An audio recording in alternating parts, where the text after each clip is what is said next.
Hello, good evening. It's currently 8:09 p.m. and my local time on May 22nd, 2025. And we're going to be playing Prospekt Zero update Prospekt Zero Remake, the 2025 update today. Right before a stream I was checking when was the last time I streamed Prospekt Zero Remake, and it looks like it was just a little over 1 year ago, which is crazy to me.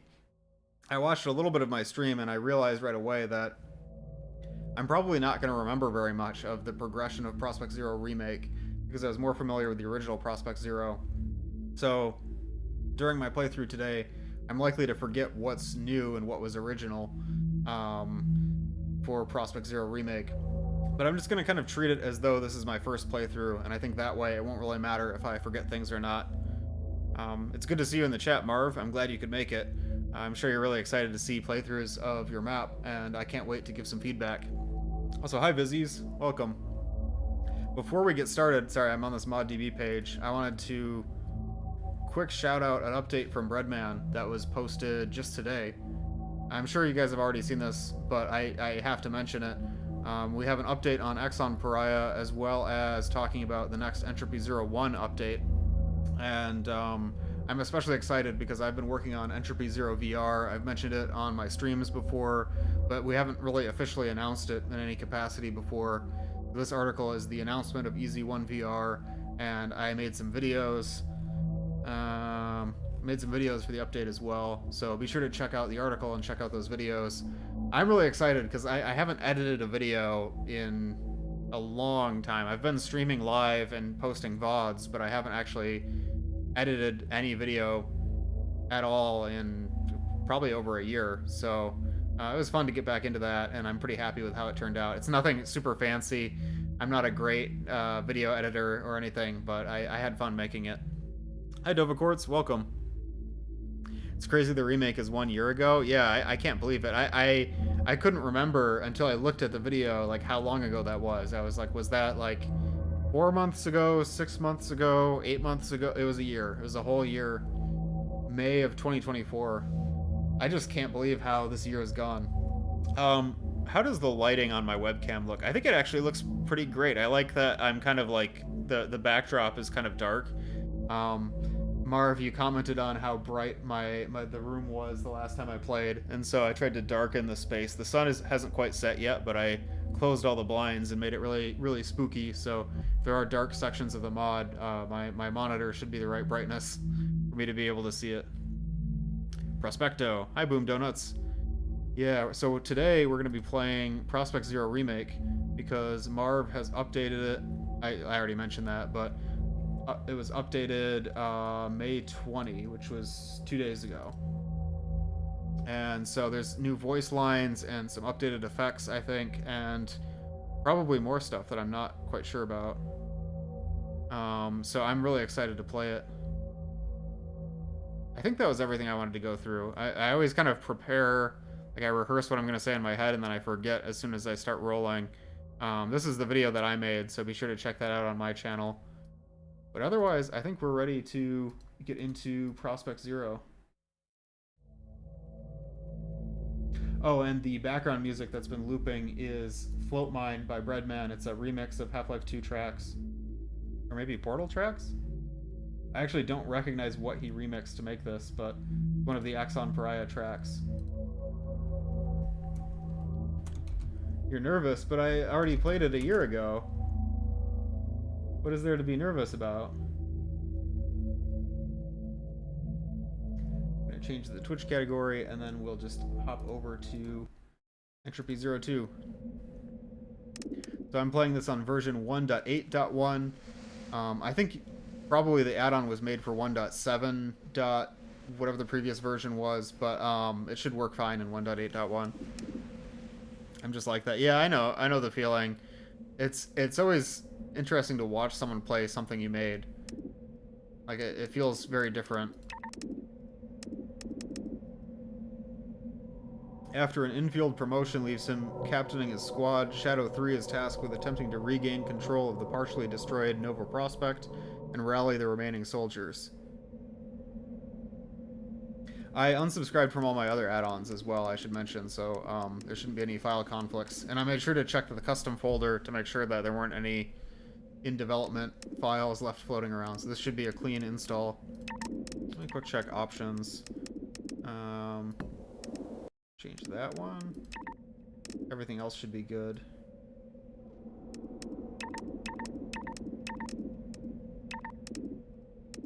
Yeah. So, let's get started. Hi, Dorky. Excellent. Pariah's new track definitely hits hard. Very chill to hear while I was logging back into Twitch. Yeah, I'm probably going to keep using the same intro track. Tempus Fugit? How are you supposed to pronounce that? I just realized. Time flies. I'm probably still going to use Tempus Fugit as the intro track, but I thought I would try out Float Mine as an intro track this time, just because Redman just uploaded it today. Hello.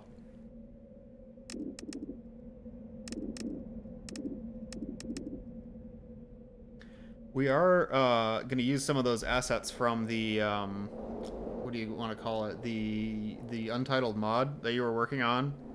Some of those assets are going to work their way into the update, just so you know, Dorky. I don't know if you noticed that in the trailer you can see XD's Snowy Combine shows up there. I'm not sure, like, I don't think we'll be able to use all the assets, but we're definitely going to use the Hunter. That was something Breadman and I were both really excited about.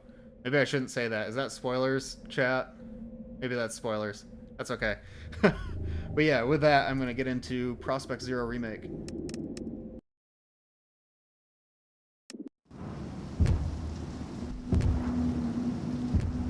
Marv presents.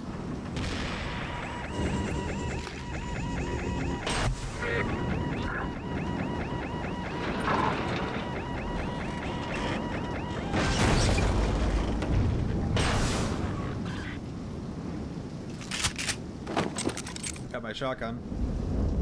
I like how that soldier jumps out of the dropship. Shadow 3 to Overwatch. LZ overshoot grid 9-8. Advise. Shadow 3. Objective group remains viable. Proceed current trajectory. Shadow 3 copies. Proceeding. This is really good for Combine dialogue because I think you get the sort of like radio code that they use perfectly. Like, I can understand what they're saying, but they're using very precise language to describe, you know, terms and locations. Yeah, the red HUD. I'll have some comments about the red HUD later, but for now I'll just say that it does suit the maps. I think it looks good. Move in. Fall in on me. We're just testing out the response lines. Yeah, so they don't repeat the way they did the first time. Or in the original release, I mean.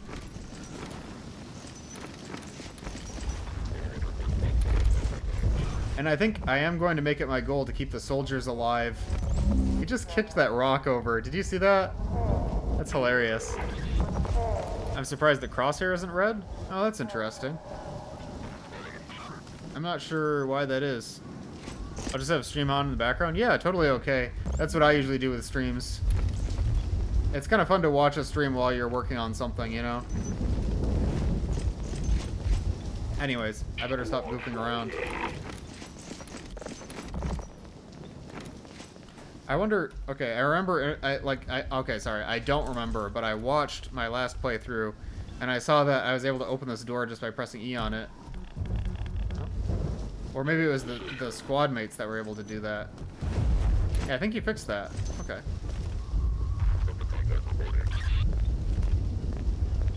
Let's go. Deploy. I like how the Overwatch voice says deploy right when the title comes on. I don't know if I commented on this last time, but the chapter titles are really clever. It's using the Overwatch terminology. Welcome, Jeff. Maybe it's because the antlions are red that the HUD is red, you mean?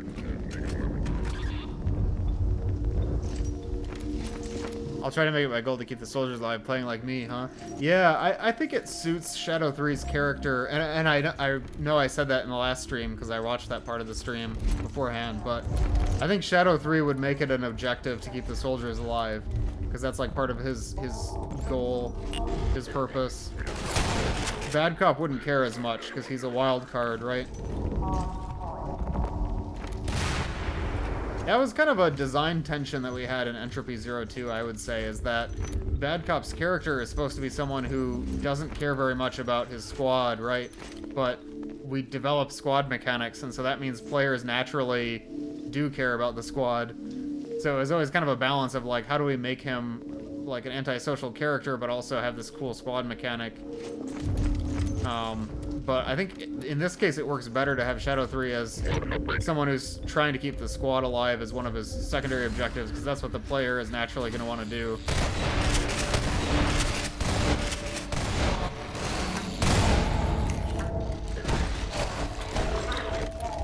Where the crosshair is white, yeah.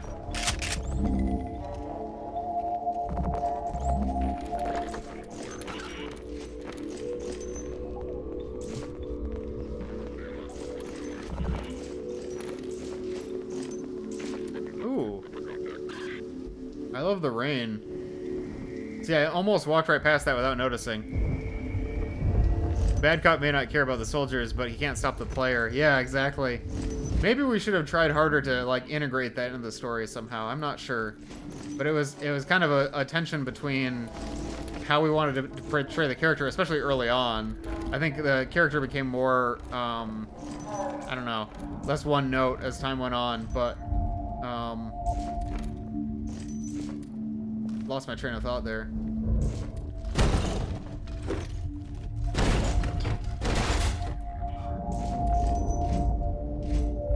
The crosshair should be red. Are you sure you didn't have anything before playing? No. I don't have a custom folder, and I resubscribed to the add-on, and the responses are working. Could you maybe check and see if anybody else has the white or red crosshair?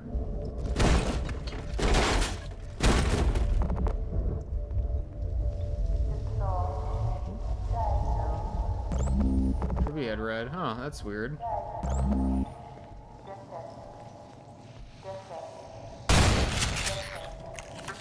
Ow.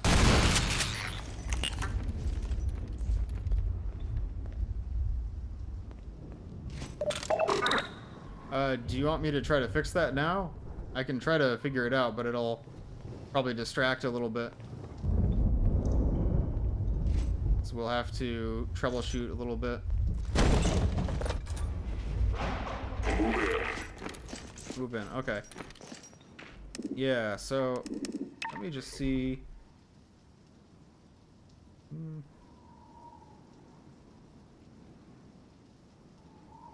So there's no custom folder, right? If I look at my workshop add-ons, sorry, I'm not speaking to the mic. This mod kicked my ass both times I played it on hard, because I do that for all Easy 2 mods. In a good way, right? Did you enjoy it overall? Also, hi Edmund.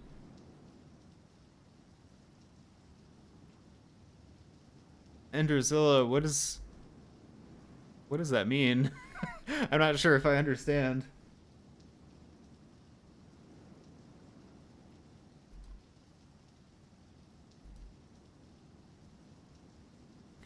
Is this peak or bleak?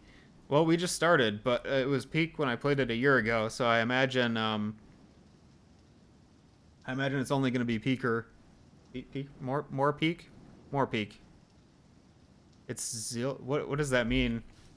Oh no. So I think I'm getting old. I'm behind on the lingo. I've just adapted to using peak that way. What is that word you're saying? Is that some new word that people are saying for peak? I don't know what that means. I'm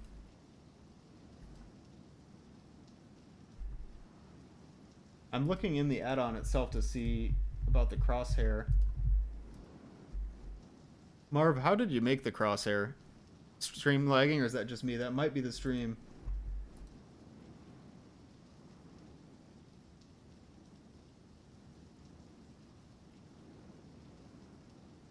It doesn't help that my laptop doesn't run EZ2 that smoothly. Oh, I'm sorry about that.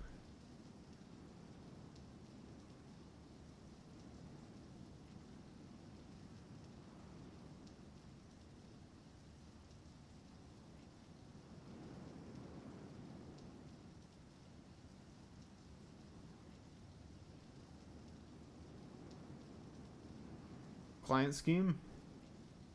Hold on. I'm gonna have to go to the BRB screen a second. I'll be right back.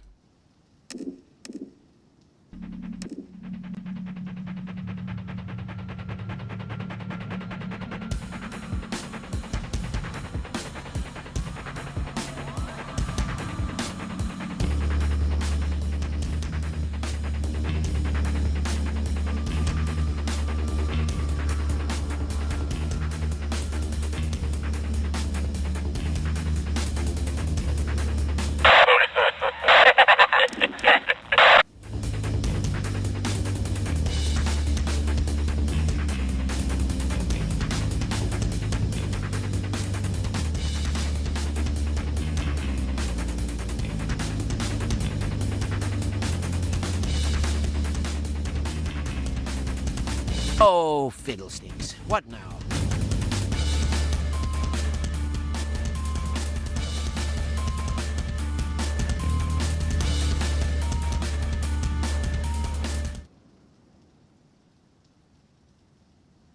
I'm back. So Marv, is this what you're expecting for the client scheme file?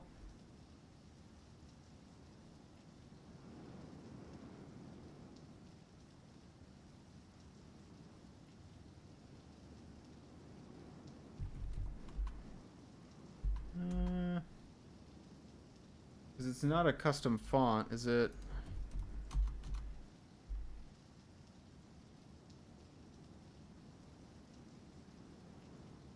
When Marv, when Trivy played this, was it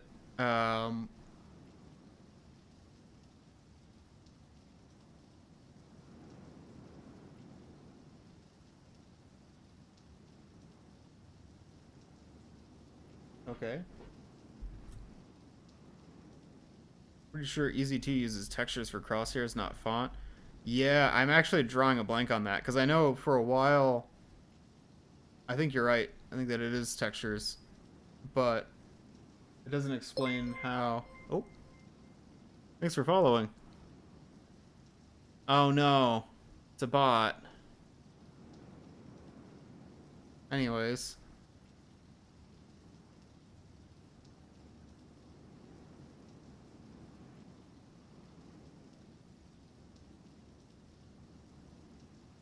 Yeah, I think this is the same file that you sent Marv. Marv, when you tested it, or when Trivy tested it, are you sure that he was testing it off of the workshop and not off of like a custom folder? Because it could be that this file isn't loading from the workshop. That might be the case.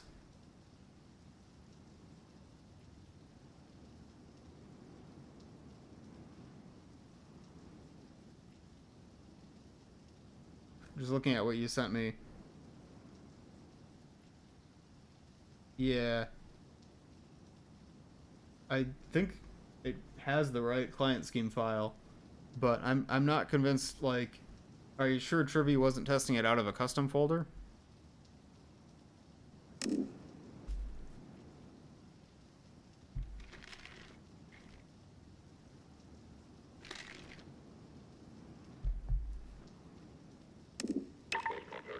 I think for now I'm just gonna keep going.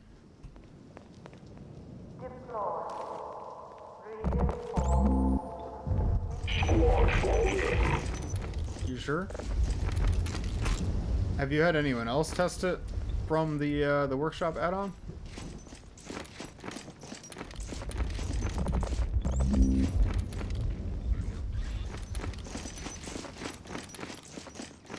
Yeah, I don't know.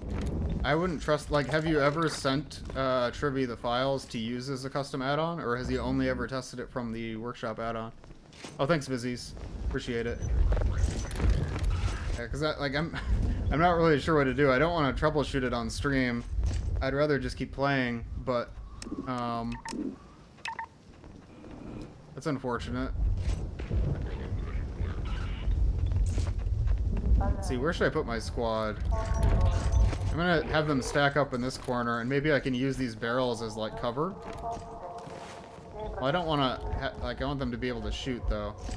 Maybe I know. I'll have them stand right here. Stay there, and I'll kind of like.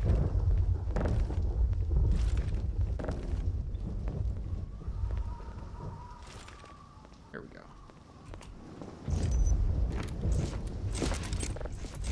Because they're probably going to come from the roofs.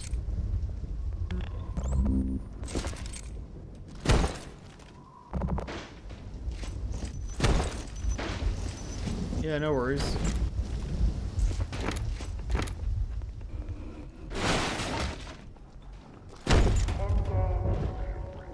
That'll hold them. Okay.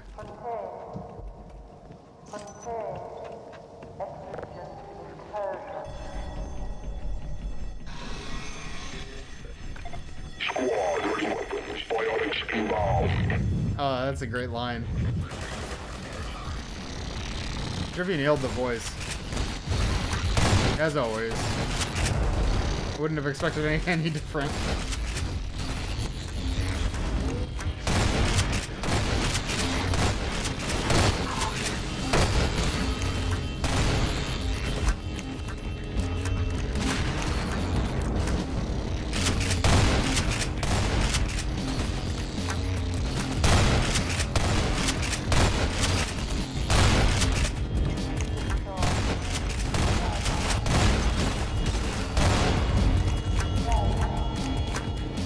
Ominous sounding combine soldier. Exactly. Oh, I gotta destroy that.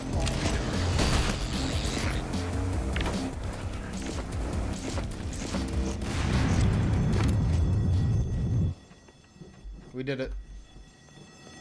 Back to me. I was expecting them to kick the barricade out of the way.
I wish Trivy could voice act for the Perigod SFM someday. That would be pretty cool.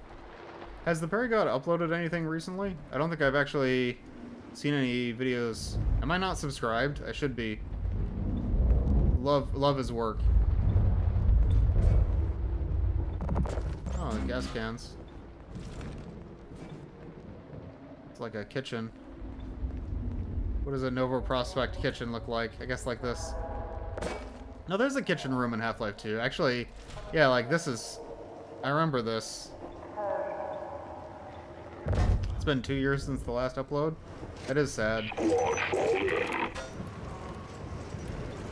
He's part of Half-Life 2 RTX. No, the Perigod? Really? I didn't know that. That's yet another extremely talented person involved in Half-Life 2 RTX. What a great team.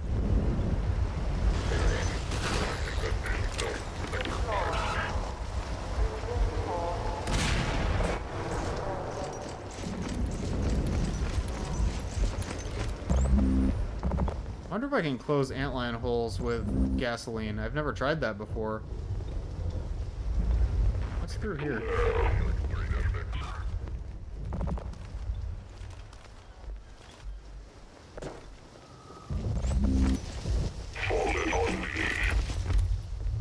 made the Citadel model for Half-Life 2 remade assets for HLA, which was subsumed for RTX. Yeah, I think you're right about that. That the remade assets became Half-Life 2 RTX. That made me nervous. I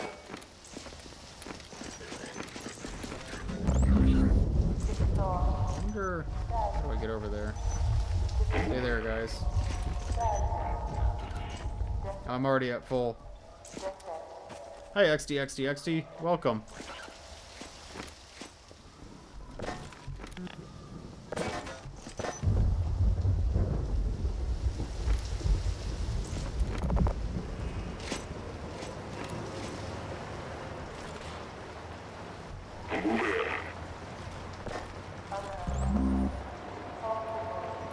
XD, you made the snowy combine texture for the Easy 1 update mod that Dorky was working on, right?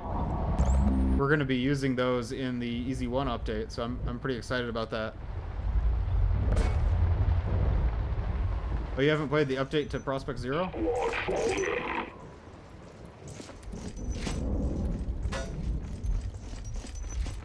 Yeah.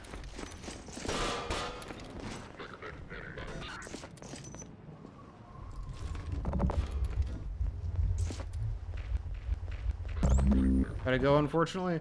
Okay, see ya, Boom Donuts. Thanks for stopping in. Hope you have a good rest of your evening. Let's see, where do I want to put this? Maybe... Oh man, I never thought I'd make it this far. Yeah, your assets are great. It shouldn't be too much of a surprise.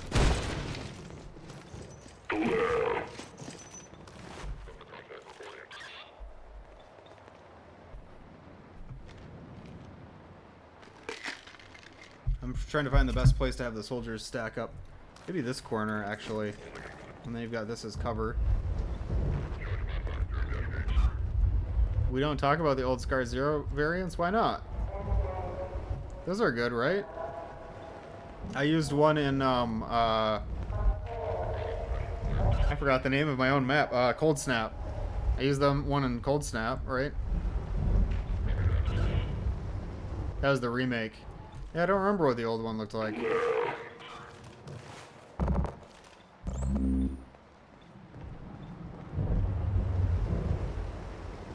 The Snowy Combines appear in Easy 2 as well. Yeah, I don't know. That's actually a good point. We probably should add Snowy Combine to Easy 2. I was thinking Chapter 5, the Combine that that start outside the building should have snow on their boots. I think that makes sense. A shotgunner with a bunch of Half-Life 2 blood decals on it. I mean, that's what the original Scar Zero model was. I think, like, somebody touched it. Probably Breadman touched it up at some point. But, you know, you gotta start somewhere.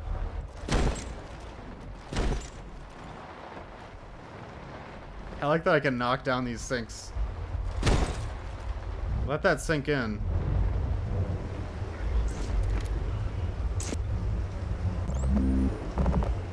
Okay. Wait. Oh, I see. I open it from over here. That's right. Like infinite finality soldiers? Well, no, because they'd still be the regular soldier uniforms, but with snow on them, right? Scar Zero is badass. His brother Scar 1 gets smoked by a girl with a revolver. Oh yeah, that's the Cold Snap.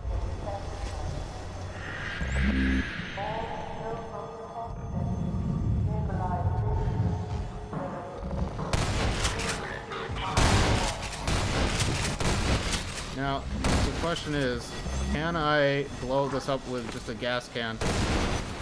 I think the answer is no. We learned today.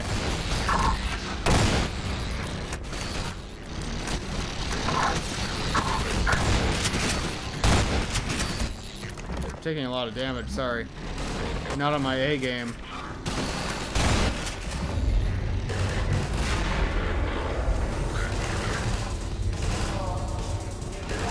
Rest in peace.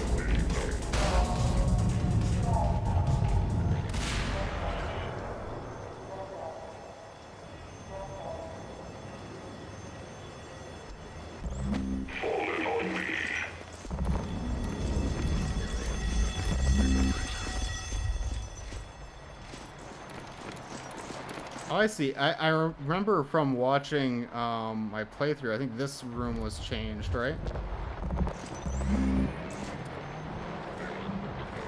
That looks nice. The door fits the frame so well. Oh no, I was thinking of this door. That's the door I was thinking of. Wait a minute. I was thinking, yeah, because I thought... I was watching my playthrough from before, and I commented last time that I didn't know why this door would open from the button. Okay, that one closes, and then... Ooh, level transition.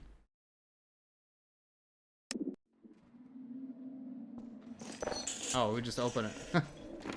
That works. These guys can kick antlion ass. Wonder what would happen if they were there during the initial raid. I mean, they're just regular soldiers, right? Gordon smoked a lot of these guys. Diagnosed.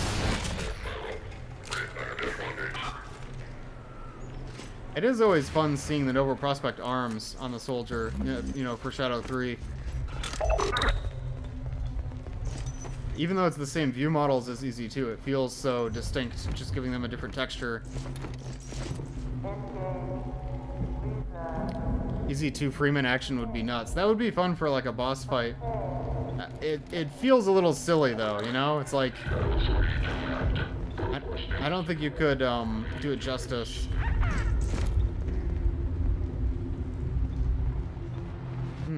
Is Overwatch not gonna reply?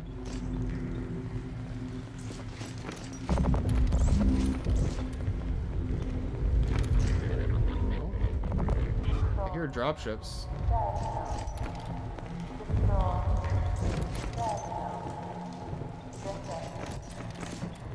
Rain is so moody.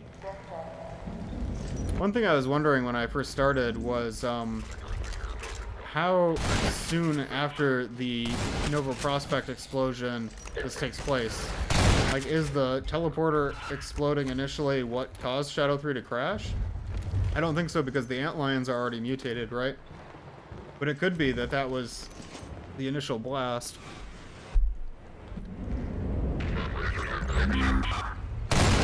I meant in how he perseveres through Nova Prospekt, reimagining the combat in EZ2 while keeping the power fantasy. Oh, you mean playing as Gordon in Nova Prospekt. I see. Yeah, that could be fun. I theorize it's going to be there in EZU Episode 2. I'd love an ending where you decide to go along those cops of Half-Life 2 Episode 1 and then you all get killed by Freeman. Oh no, that'd be so disappointing. For it all to end like that.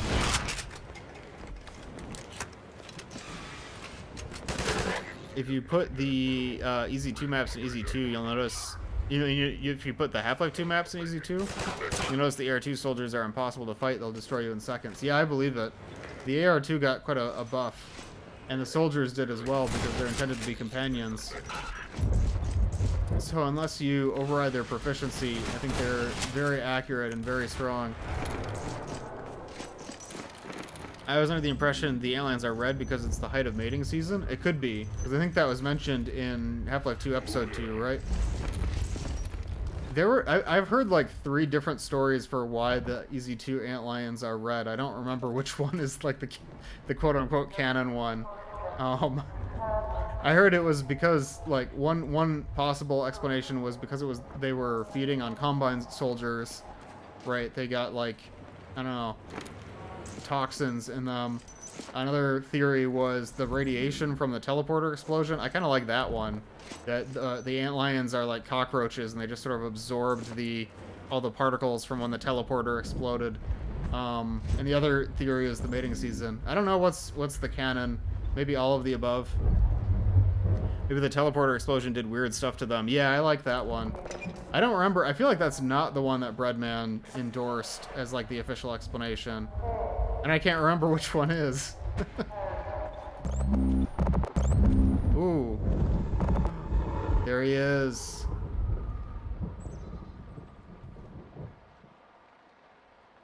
I heard him. I saw him.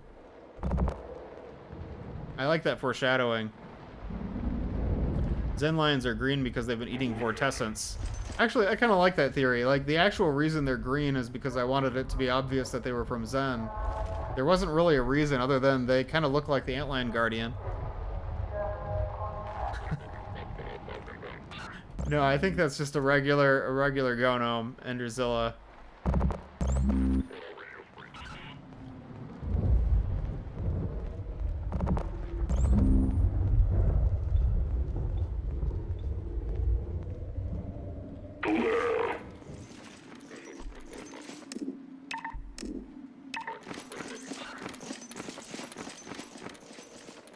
Temporal Gonomagaunt.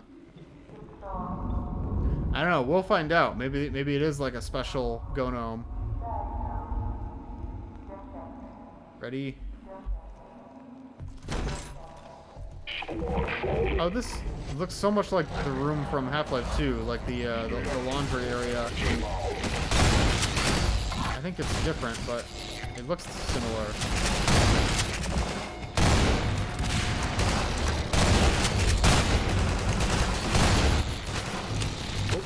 I think I'm out of shotgun ammo. Good timing.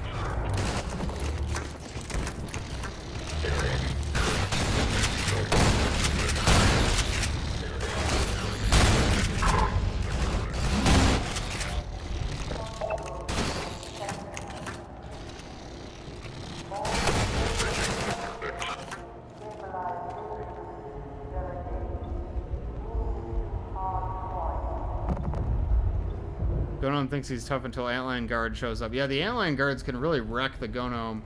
I wonder if we should have, like, tweaked that.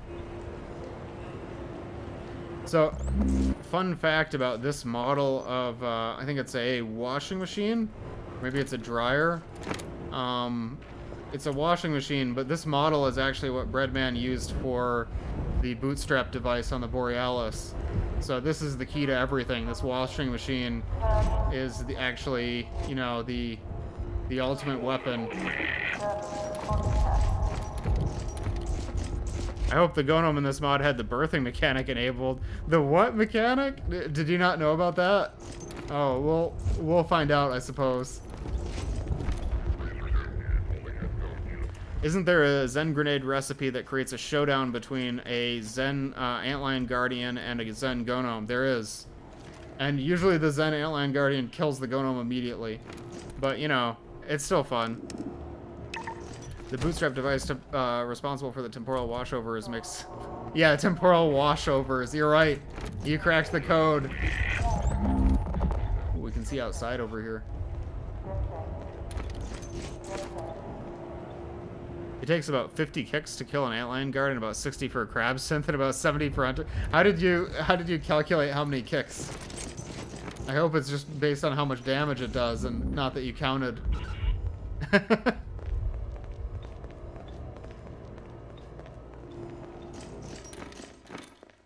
I sped up the game. Yeah, I intentionally made the kick really weak because I wanted it to be used more as a utility and less as a weapon. That was scary. Did you hear that? What was that sound? That wasn't like a normal Gonome sound.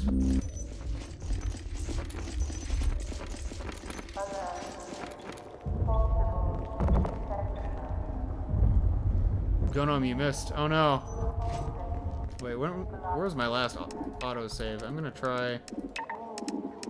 Wait, if I load a save... Yeah, that's way back here. Nah, I'm not gonna go back that far. That's okay.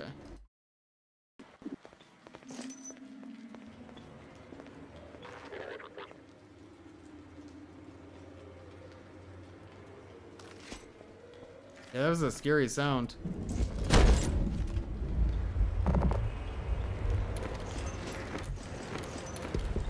Lots of Gordon victims here. All these guys shot with crossbows. I'm surprised that we never made the Antlion worker spit orange, you know? No, don't go down there yet. No. No. Oh wait, is he alive? No, he died. No. I'm gonna allow myself to get killed now. I have to keep the squad alive. It's a secondary objective.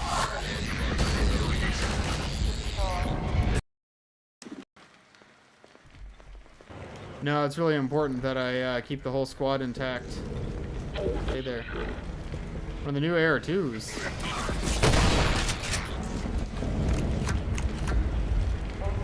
I don't like to brag, but I think I did a pretty good job. Hi, Gordon Freeman. Welcome. We're playing Prospekt 0.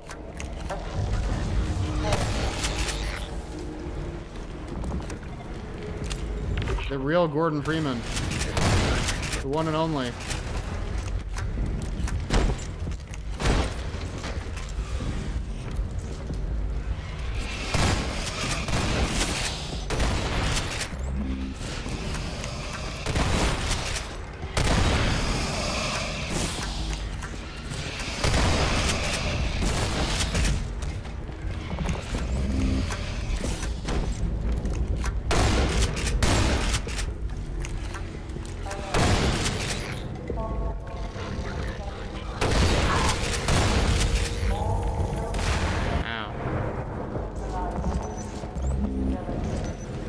I like to save everyone, but I respect that.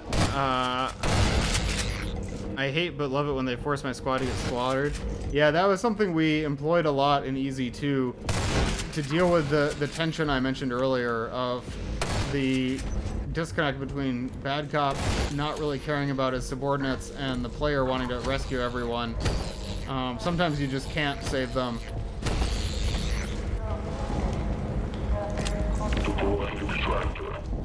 Ooh, deploying extractor.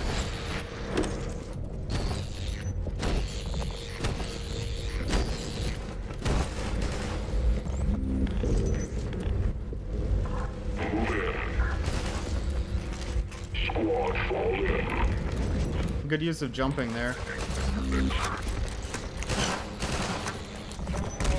I need to play more conservatively with my ammo, I think.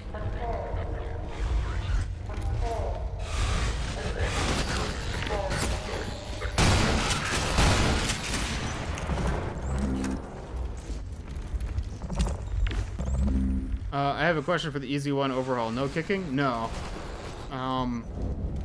That's something that's been a little bit of a struggle with the scope for the EZ1 overhaul. Is one thing that's been an idea that I've had for a long time is that I want to... Okay, so there's a lot of different features in EZ2 that would be nice to have in EZ1. Like dozens, maybe even hundreds. There's so many like changes and tweaks and quality of life improvements. Cherry picking every single change from EZ2 over to EZ1 is just a lot of tedious work that doesn't really it doesn't create anything new, right? So what I would like to do for the EZ1 update someday is to flip the script and actually adapt EZ2's code to EZ1's maps rather than trying to, you know, individually copy features over from EZ2 to EZ1. That doesn't make any sense, right? You'd want to just basically take everything from EZ2 and remake EZ1 to fit. So things like the kick, the Linux support, gamepad UI, all of that. But the problem is we're also doing this VR port. And so we can't just take all of EZ2's features because we can't merge them with VR yet. It would take too much time, too much effort. There's too many different things to test, too many variables. So porting it to VR basically means that we need to leave EZ1's code mostly as it is. We can't merge map-based wholesale. We can't merge EZ2 wholesale. Map-based too crazy, yeah. So that's a long answer to a simple question, but basically I would like to get to a point where we can take every single feature from EZ2 and merge it into EZ1. However, because of another project that I'm working on, we really can't do that right now because it would prevent the VR mod from being possible. Oh, I got an SMG-1.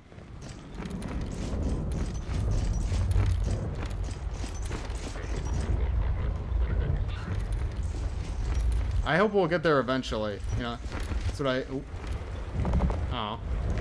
I almost feel bad for this guy.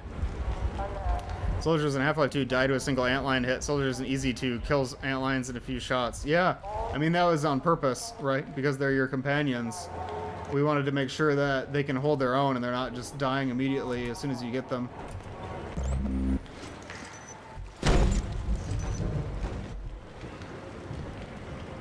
I forgot kicking is tied to map base. Well, so that's the thing, is like, kicking is not tied to map base. So I could go through the code, find all the parts of the code that pertain to kicking, and I'm calling it a cherry picking, but I'm like basically taking all of those changes that only pertain to kicking and move them over to the Easy 1 code and then merge that into VR, right? We can do that, but what I'm saying is there's so many different things from Easy 2 that we would want that it's not worth it to individually cherry pick because eventually we would just be redoing the whole thing, right? Like, the kick is one thing, but then there's also things like, oh, well, we want Steam input, we want gamepad UI, we want pretty much all of map base. Eventually, at some point, it just becomes like pointless to not take everything from Easy 2.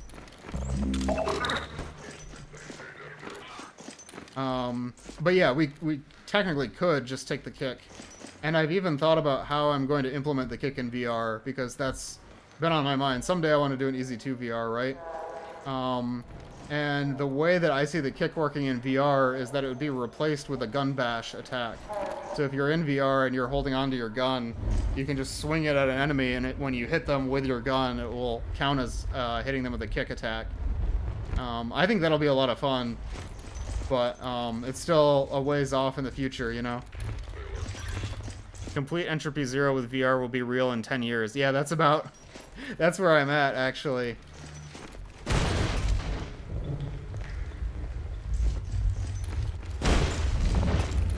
Inspired by Easy 2's kick feature, I always had the idea of a quick crowbar hit in place of a kick feature where you can use V to hit with your melee weapon, albeit with the trade-off with the melee damage being weak and you have a cooldown on your gun being lowered. Yeah, no, actually, I think that's a great idea. And I would recommend that for, like, any other mods where you have a melee weapon like the crowbar. I think that would be a great quality of life improvement. You could even bind it to the same key. Phone died, what did I miss? I think that was actually a good time for your phone to die, because I haven't actually made much progress in Prospekt Zero. I've mostly just been yapping this whole time. Begging y'all not to give Easy 1 more voice acting. We're probably gonna give Easy 1 a little bit more voice acting, I'm sorry.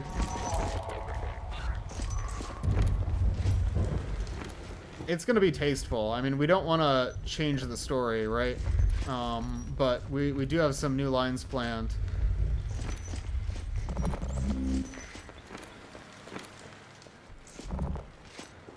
I forgot where I'm supposed to go. I remember being a little bit confused in this section before, the first time I played.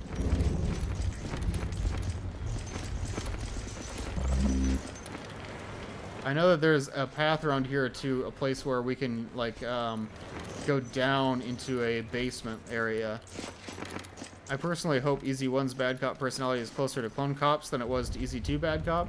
I think we're mostly going to try to keep his personality at a place where it feels the same as it did in Easy 1, you know? We'll probably be adding more personality to him, but not to an extent where he feels like a different character. Oh, I think this is like a loop back. Yeah, this loops back to the beginning part. That's kind of cool. I actually really like that. Please at least keep the pre-update version as a separate branch. Always. Yeah, we didn't do that with the, we didn't do that with the old Easy 1 updates, but ever since Easy 2, that's been, our practice is to make it a separate branch when we have an update. Hi, Dunkle Dan TTV. Yo, I didn't know Zero was being remade. You mean, Prospekt Zero? I'm playing Prospekt Zero Remake. It's an add-on for Easy 2, based on a mod called Prospekt Zero, like a mod of a mod for Entropy Zero. Your name seems really familiar, Dunkle Dan. Wait a minute.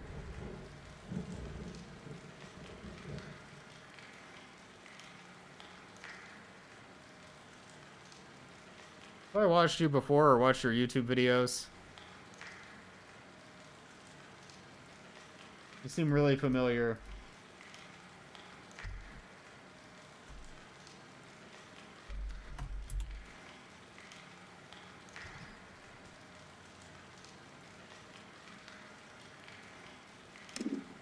Can't wait for people to stop saying skip easy one. Yeah, it is kind of frustrating to see, but I also get it. Like, the way that I always try to look at it, because we've been talking about this a lot, right, within the team, because we're updating Easy 1, but Easy 1 was Breadman working on a project by himself. It seems like it took 3 years, but it was really like maybe 1.5 years of development, right? So it was a couple of years with one person working on a mod on their own, you know, from scratch. He had some assets from the human error team, of course, but that's a lot for one person to do, and there's so much to learn from that, right? Entropy 02, on the other hand, was roughly 10 people over the course of 5 years. So it's just a different scope, right? Like, it's not comparable. So I feel like it's not really fair to Entropy 0 to judge it the same way as we judge Easy 2. Not that I'm not happy that we're going back and improving things, but like I understand why people say that 2 is better than 1. It's like, well, it's a completely different scope and scale of project.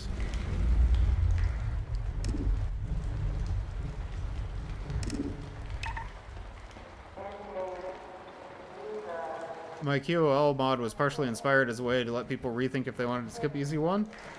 Oh, that's cool. Would my squad be able to follow me up here? I think they can. That's a good motivation for a mod, I think, and that makes me happy. I don't know. It doesn't bother me when people say they want to skip Easy 1, but I hope that we can change that with the update.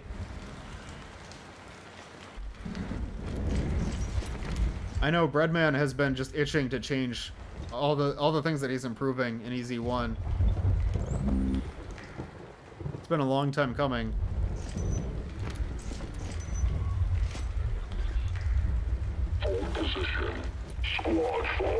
I've heard people compare it to Portal of all things because of how different Portal and Portal 2 was.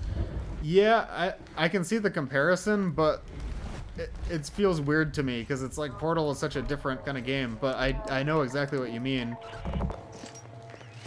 It's also a difference in scope in a way. You know, I think that's a comparison that we've probably made before. Think about it. I like how we both shot the poison headcrab at the same time. I personally hope to see some more of the Steam discussions lore into the game. I honestly had no idea about the Rebel Cops and City 10's uprising. What do you mean? Oh, that's from Breadman's lore post, right? That's so cool. I got a model now. Ooh, I'm excited for that. I'm very excited for the new update, especially since Easy 1 is one of my few favorite mods out there. I'm happy to hear that. I hope that the VR port will also bring more attention to it, especially as... Ooh, we got zombies. Sorry, I don't mean to talk over the game so much. This is supposed to be my playthrough of Prospekt 0 Remake.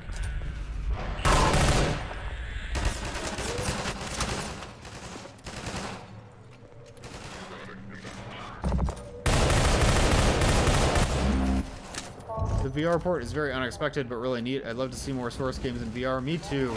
That was a major motivation for me, was hoping to see more modders try to take on VR.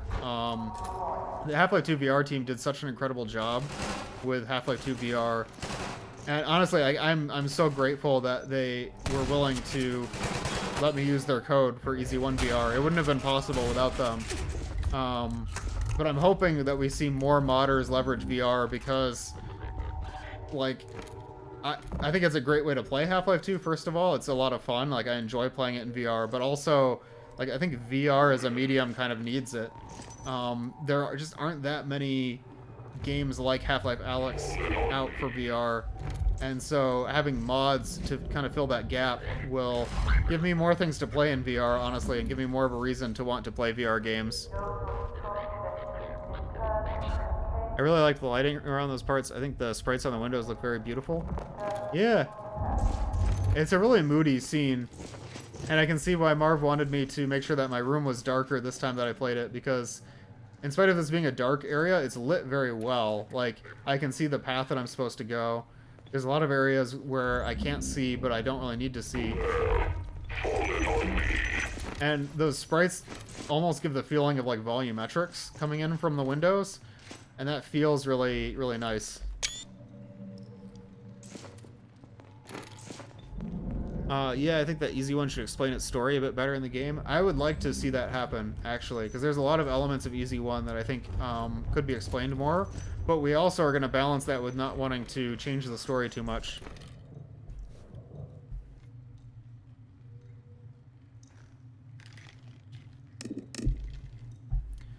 Are they open to other teams to use it if it's for a Steam source game? Or is this a one-time thing for your team? I can't speak for the Half-Life 2 VR team, so I don't want to put words in their mouth for sure. But from what I understand, it's definitely not a one-time thing. They would be open to other mod teams potentially using their code. But yeah, just if you have a source mod and you want to make a VR port, definitely reach out to them. Again, I don't want to answer for them. You know, it's not my code, but I think based on everything that I've seen that they would be very willing.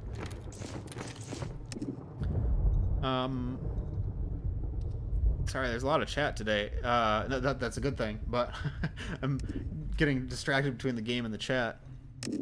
Will you be adding workshop support to Easy One? Probably not. It's something that I've thought about. The problem that I see with it is that the way that workshop add-ons work for the VR mod is a little different from how they work in Easy 2, and I'm not sure how we're going to balance that. We can't use the Half-Life 2 VR mod support in Easy 1, and I mean, we could probably use the Easy 2 style workshop, which is just mounting mounting your workshop folder like a custom folder, basically. So maybe. I'm going to give it a solid maybe, but it's not a priority. Got jump scared by a 20-second ad. I'm sorry about that.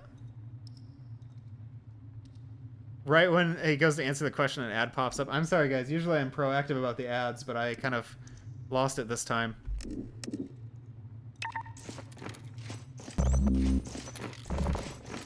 Okay. I'm going to try to refocus on Prospekt Zero. I'm sorry. This has kind of turned into a Q&A stream, and I want to give Marv's work the attention that it deserves. Ooh, we got zombie gaunts. I forgot that they're... Oh, no. Oh, man. I like how Shadow 3... I wanted to say Scar Zero. Shadow 3 has a line for squad mate down. That's really cool. My bad, sorry. No, it's not your bad at all. I've actually been excited to talk about this stuff, so it makes sense.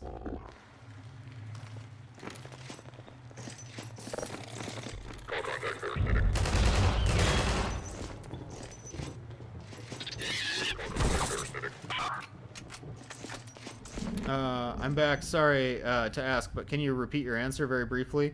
Oh, yeah, I'm sorry. That's my bad for the ads, actually. But could you repeat the question? I'm kind of in streamer mode right now. I completely forgot what I just said.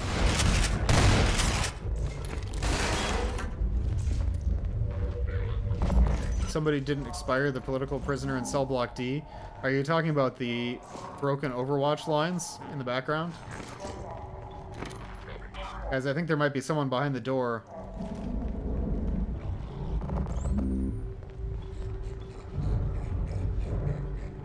I think there might be more company behind the door.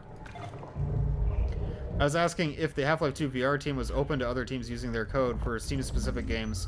What I said was I can't speak for them at all, and I don't want to put words in their mouth, so I can't really answer that question, but what I'll say is my understanding is that it's not a one-time agreement at all. I think if you have a Source Engine mod and you want to make it for VR, you should reach out to them. And, you know, I don't know what they'll say because I can't speak for them, but my understanding is that they're very open to other source mods making VR ports, and that they're interested in it even. So, well, I don't want to give an answer. That's just how I understand it to be, so. Have a good night, bloody cop.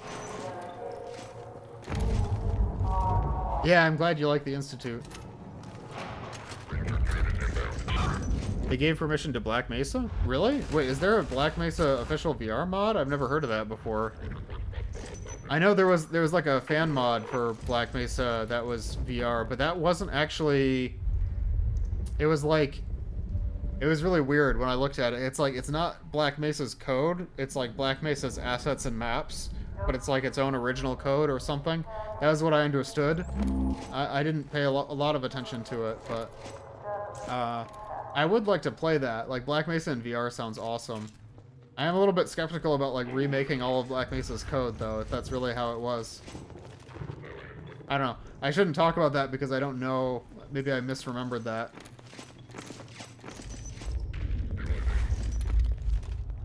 Gotta make sure my squad doesn't die this time.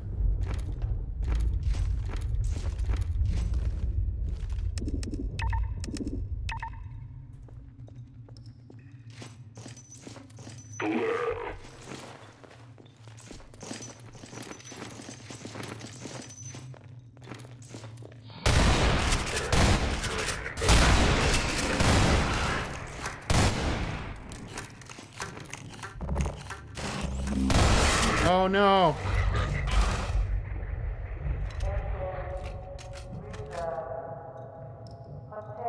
Did that Zombigant just force choke that soldier? I think... Did I put that in the game? I'm... Okay. Guys, hold on. Let's play that again. I'm a part-time dev on a game that is going to be on Steam soon. We had a dev that was working on a VR source-related stuff years ago, but gave up. Yeah, I think they should get in touch. Wow, I've never seen that before. Really? It seems like it keeps happening to me consistently. I wonder if that's something that we added in 1.8.1 by accident. Well, no, like, we didn't touch Zombigant animations, I don't think, in 1.8.1. Let me try that one more time, because I'm really curious about what just happened. This time I'm gonna basically send them to their deaths because I want to watch that animation. Whoa!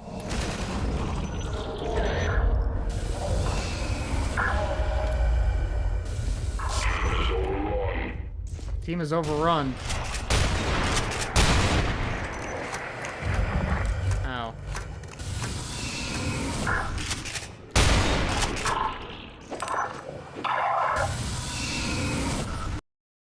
Yeah, that is something. Let's play that one more time. Yeah, it is kind of cool because it's like telekinesis, right? But did I do that? I don't remember.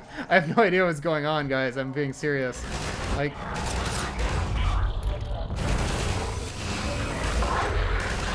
oh, okay. Now they're being... Okay, that time they just got killed the normal way.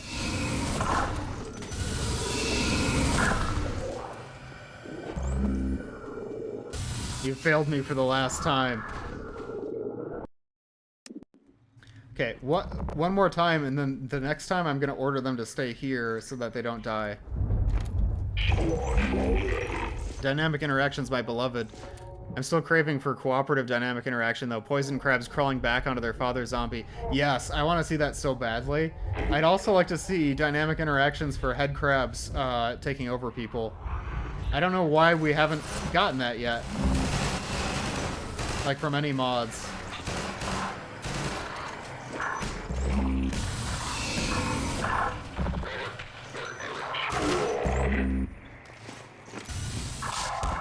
Oh, he snapped his neck. Okay.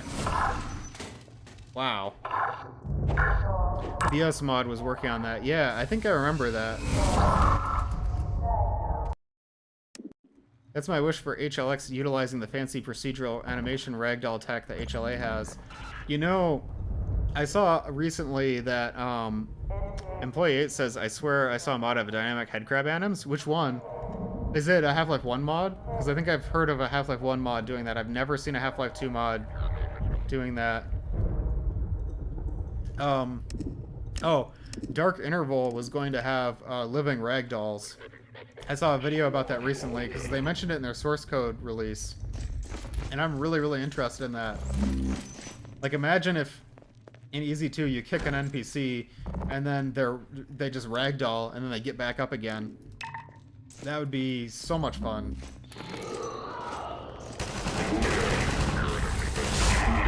Killed.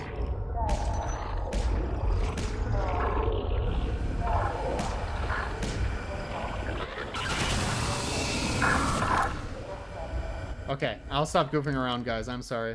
I got so distracted by that dynamic interaction. Did that Vort just heal him? No. See, if they use healing on an enemy, it actually is like a vampiric life drain attack, basically. So they actually drain the life out of him. Dark Interval has you saving NPCs from barnacles. Yeah, exactly. So the way it works is that when the barnacle latches onto somebody, they ragdoll. Wait, no, maybe I'm getting mixed up. I thought it was like they ragdoll, and then the ragdoll can come back to life if they are not dead yet.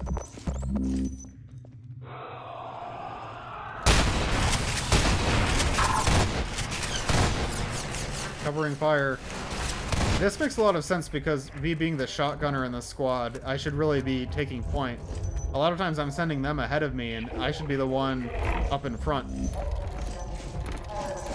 Can you share the link in the Easy 2 Discord? If you're talking about like the Dark Interval video, if someone could post that, I'd really appreciate it. I'm not gonna post it at the moment, but if you remind me later, I might be able to. I'd like to see the barnacle choking players from Half-Life Alyx implemented into Half-Life 2. Yeah, because in Half-Life Alyx, they don't lift you off the ground, right? I'm trying to remember how that works.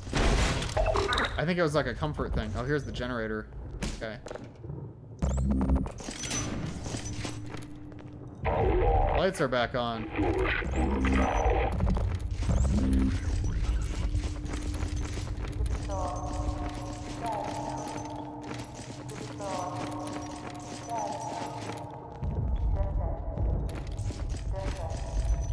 Gordon has an artwork where he struggles with the barnacle choking him. I know exactly what you're talking about, and you're right.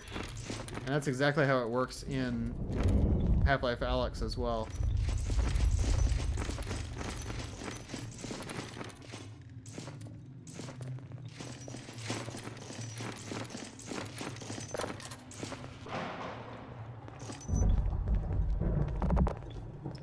Did I miss any Gnome sightings? I feel like I must have missed another one. Sorry if I did.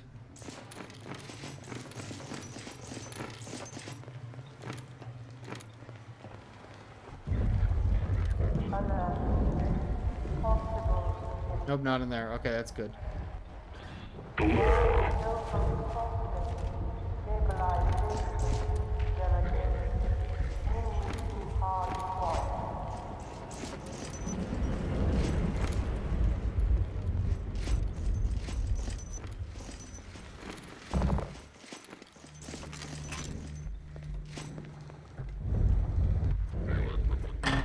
Sorry guys, I just gotta take a drink a second.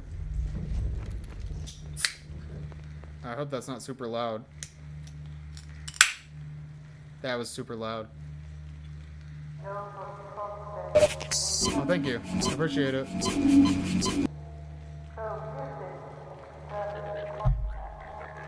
Thanks.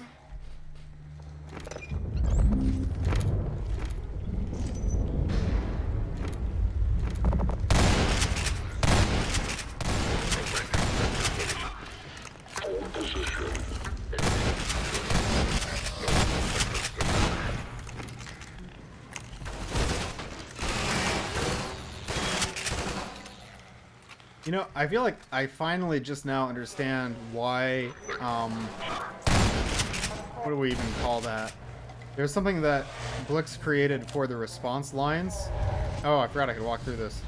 Where if you tell the soldiers to go to a location and it's right next to you, they say hold position, or they say like basically stay here instead of go there, because it's the idea being that it's like right where you are. That finally makes sense to me, because I ordered them to stay right here, and he said hold position, and then I advanced, and it actually made a lot of sense that way. Alright, we've had that in the game since, like, I don't know, 2019.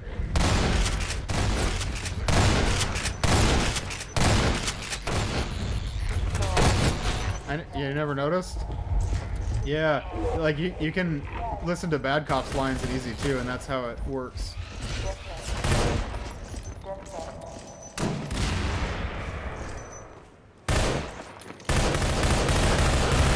It feels oddly refreshing to use the SMG since I've been using the shotgun this whole time.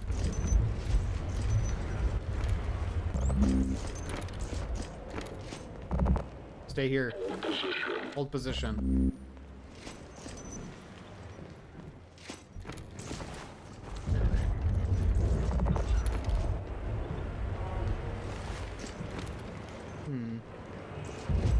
Do I go this way or that way? Okay, go that way. I love the way this Combine generator looks with the sprites. It's so, like, atmospheric, the, like, soft glow coming off of it.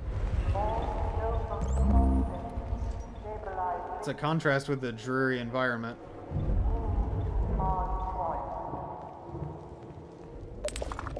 Okay, I got some much-needed buckshot.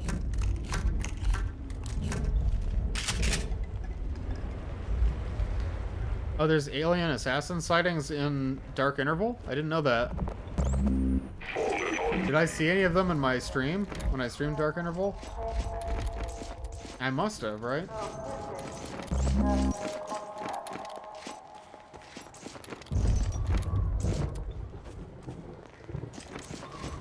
Okay, get in.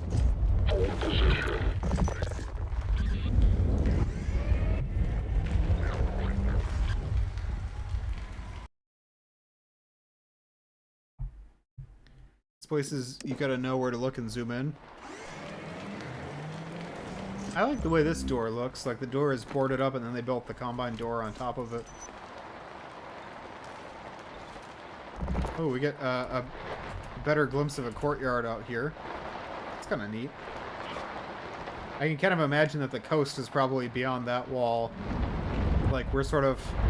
There's more buildings that way, and the coast is that way. I can sort of picture in my head where we are in Nova Prospekt. Oh, the moon. That's a nice view. Some warmer lighting down here. Yeah, stay there a second.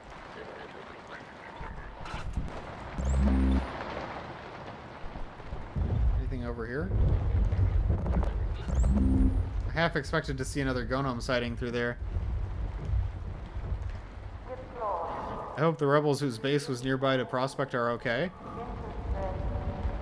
Yeah. Like, how far away are they? Because the Vortigaunt camp is pretty close to Nova Prospekt, but it's like outside of Nova Prospekt. I think it's probably alright. Especially in Easy 2's version of the Nova Prospekt explosion. It's like, it's not like Nova Prospekt was completely vaporized. It's just the depot that exploded. They got doused in deadly radiation. I don't know. Vortigaunts are probably pretty hardy. I think they probably got out of the way in time. They knew Gordon was going in. I'm not... Guys, don't do this to me. The Vortigaunts are okay. I've ruined that night skybox texture. Is that because it was used in EZU a lot?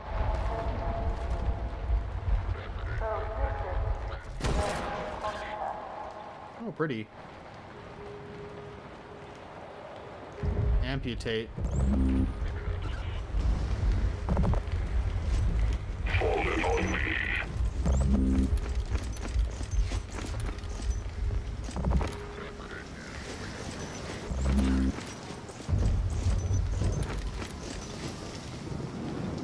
Shadows 3 requesting relief units respond.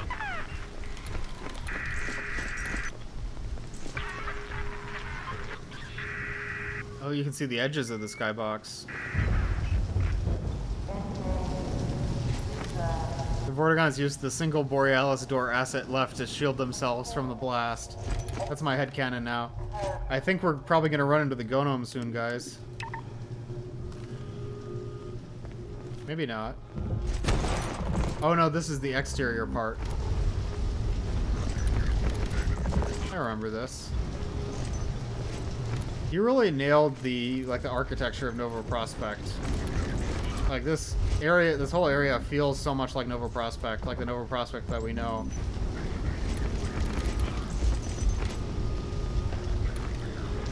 I remember you commenting about this Combine camera.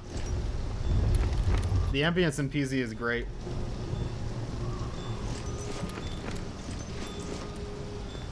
You ready, team? I need to make sure to keep the squad. Oh, look on the left, on the left, on the left. Is this fight? The right. Oh wait, did I miss something on the right? Okay. Oh, there's something through here. Ooh, got SMG ammo.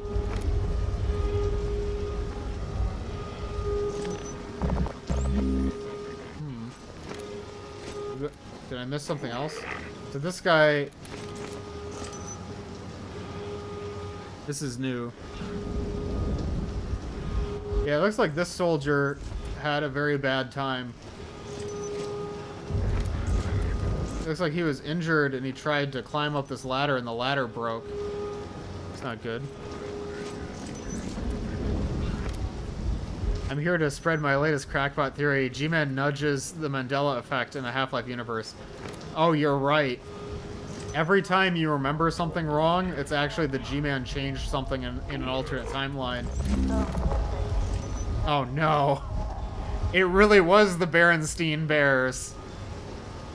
I knew it. I can't stop picturing like some kind of a publishing house where they're like lettering the letters on the cover of the Berenstein Bears, and the G-Man just walks in and he changes the E. He like takes a little stamp out and he puts an A in. G-Man did it all along. Okay. Sorry, I'm stalling. But yeah, Marv, I do like this little environmental storytelling with this guy. It's good. Okay, let's go. I probably should have just ordered them to stay outside of the fence. That would have made the most sense out of everything.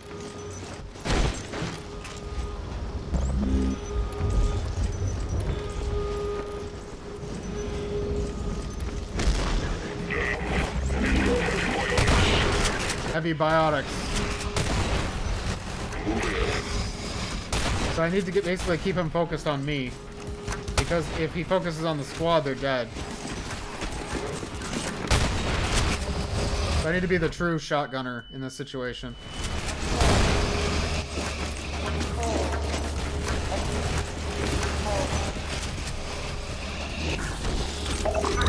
Oh, I missed. No. No.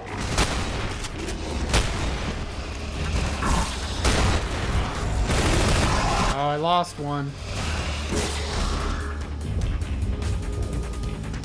Show them why shotgunners are the best soldier type. You know something interesting about the Combine shotgunner? I know I've been taking a lot of like tangents during this stream. I'm sorry, Marv. It's really not fair to the work that you did, but the Combine shotgunners were added in an update after Half-Life 2 Episode 2. In the original release of Half-Life 2, the shotgunners used the same skin as the regular soldiers. What I find really interesting about that is that the shotgunner is the only alternative skin that we have for the soldiers. Like, there's the Nova Prospekt soldiers, and the regular soldiers, and the elites. But within those three types, there's only one type of soldier. And what makes that interesting is that the Combine soldier is the Combine sniper. They're also the Combine APC driver, and they're also the Combine helicopter pilot. And so, is that just a reuse of assets? Yes. But it makes me think the Combine probably don't specialize very much. They actually, like, their soldiers can fill any role. Like, one Combine soldier could be a rifleman, or he could be a shotgunner, or he could be a sniper. It's like they don't specialize. They're all kind of trained to be independent, which I think makes them seem like a much more competent military force. I don't know. That's my little rant. I'd like to see the Skullbreakers as squad leaders. Is that the Episode 1 skin? Because that one looks really cool. Yeah, Universal Soldiers. I think what I'm going to do is I'm going to cheat a little bit. I'm going to order my squad to stay here, because I'm the point man, right? So you guys are going to stay here, and I'm going to scout ahead. I know I'm cheesing it a little bit, but that's okay. It's in character.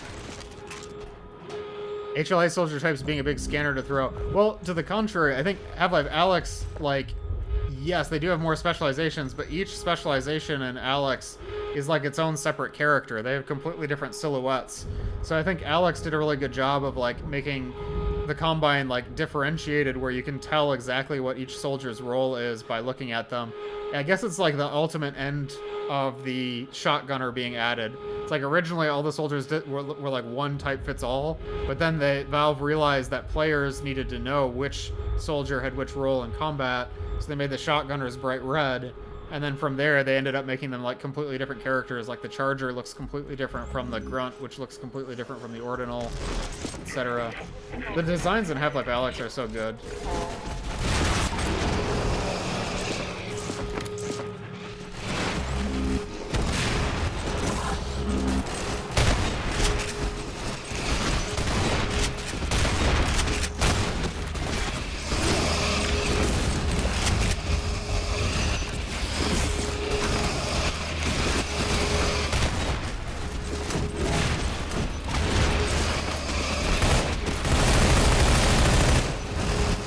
I like how those antlion workers are like strategically placed up on the roof, so it's hard to shoot at them.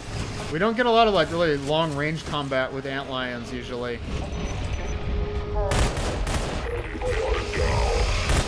Prebiotic down. Okay, so I didn't notice the cameras changing color, but I will say I really like how the cameras give like a logical reason to the doors opening and closing. You talked about that before, Marv, but it makes perfect sense that it's like an automated threat detection system, and it's closing the doors because they don't want the antlions to get out of the area. So, and it being a prison, I mean, it just makes a lot of sense. I think you did a really good job with that section.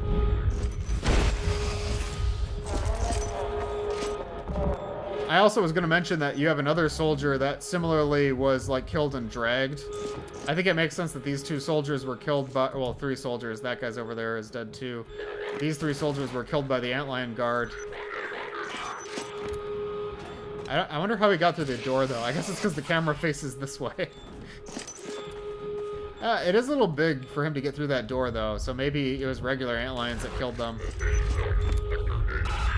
I don't know.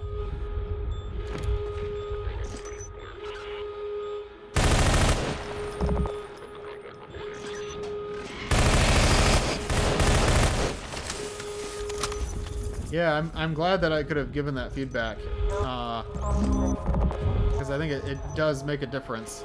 Because before I was questioning, I was like, why are the doors closing? But now it's like, I didn't even think about it. You can see the lights attached to them, and it just like, it just sort of makes sense. You don't need to think about it.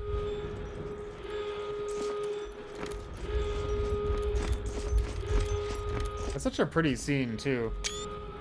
With the skybox. Well, I know Employee 8 said you can see the edges of the skybox. I haven't noticed that yet. Kinda wish it didn't take till episode 2 for Valve to add in an antlion variant. Well, I mean, like, where would that variant have come into play in Half-Life 2, you know?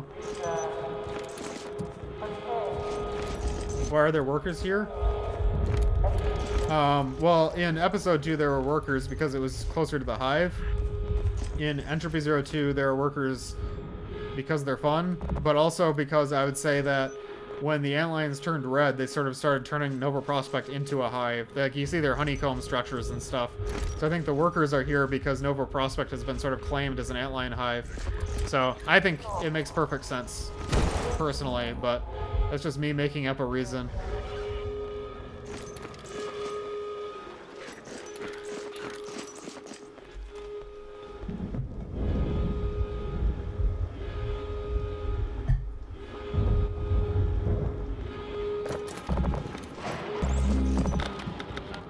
Battery low. Recharging? Are you kidding me? Wait. Chat, are you seeing this?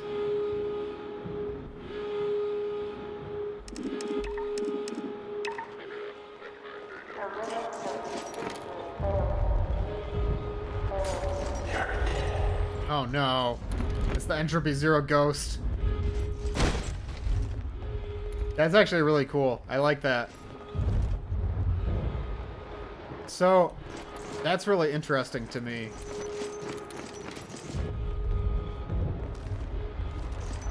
Angry Ghost Man. It's interesting because Entropy Zero Uprising does something similar with Victor. And Entropy Zero 2 was going to have that with Bad Cop. Entropy Zero 1 had the auditory hallucinations, right? Zombie Ghost, yes. So the fact that all these characters have that in common kind of says something to me. You know, I don't know. It's interesting. Like, in this case of Shadow 3, I wonder if it's because his memories are replaced, that he has these sort of, like, hallucinations, you know? Oh. That was actually spooky.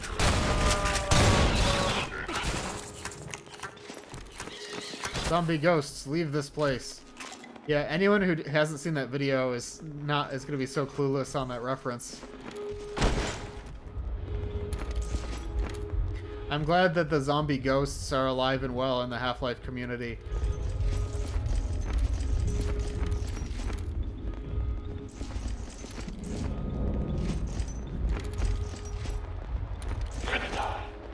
Oh, another one. It's weird. Now I'm wondering if it has more to do with the environment than with the character, you know? Like, is that a ghost from my memory because my memories are replaced, or is there something that's, like, going on in Nova Prospekt that's, like, haunted? Just makes me think.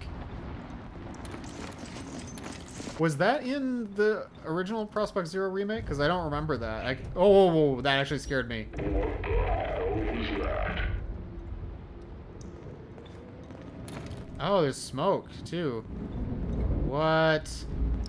Are we playing Phasmophobia? This is so Breadman, too. Like, you have no idea.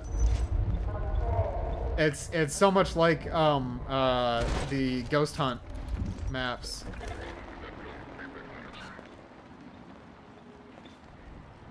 Squad looking at Shadow 3 like he's gone crazy, yeah. And this room reminds me a lot of, well, it's different. There's so many rooms in Prospekt Zero that, like, have echoes of places from Half-Life 2. Like this, like the design of this catwalk here reminds me of the control room area. Well, obviously this one is different. But it's like, there's so many design elements in common, it really feels like the same place, even if we're not going through the same exact locations. I'm saving to play the Ghost Hunt maps at Halloween. There's so many good mods for me to play around Halloween. Battery charged. That was really neat. I really like that addition. I will say I wish there was a reason why the battery got drained. I wish it was like, maybe you step in electrified water like an Entropy Zero, or like something happens to you, or even make it more supernatural, like maybe you see the ghost and the ghost drains your NVG or something. That's my nitpick. I'm nitpicking. But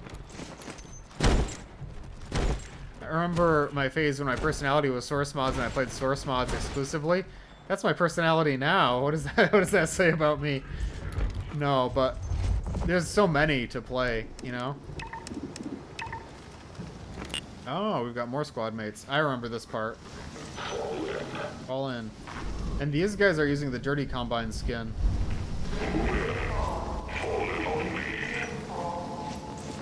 Uh-oh. That guy's stuck. You were playing the Terminator game recently. I was. Does that count as a source mod? It's adjacent. It's not a source mod, but you know, it's like it's a narrative-driven first-person shooter with puzzle elements, you know?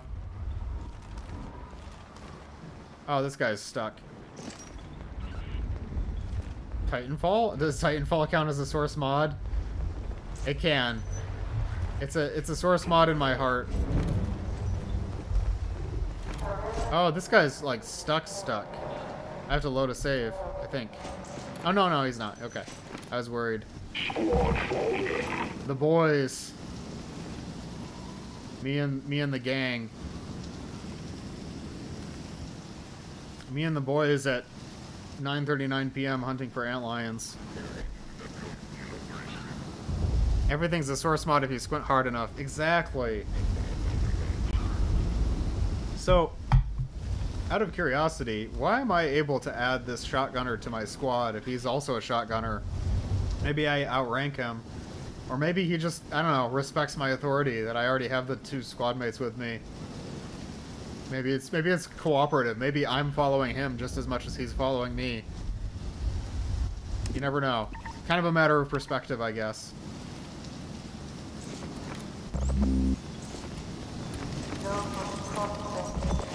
We got the cameras again. So that's going to be a mechanic. Shadow 3's drip is cleaner. That's what it is. You need the clean drip to assume control of the squad. Shadow 3 is a captain, and that guy's not a captain. Okay, that's interesting. That actually makes sense. I believe that. The guy just survived a gunship crash? Yeah, both of them did.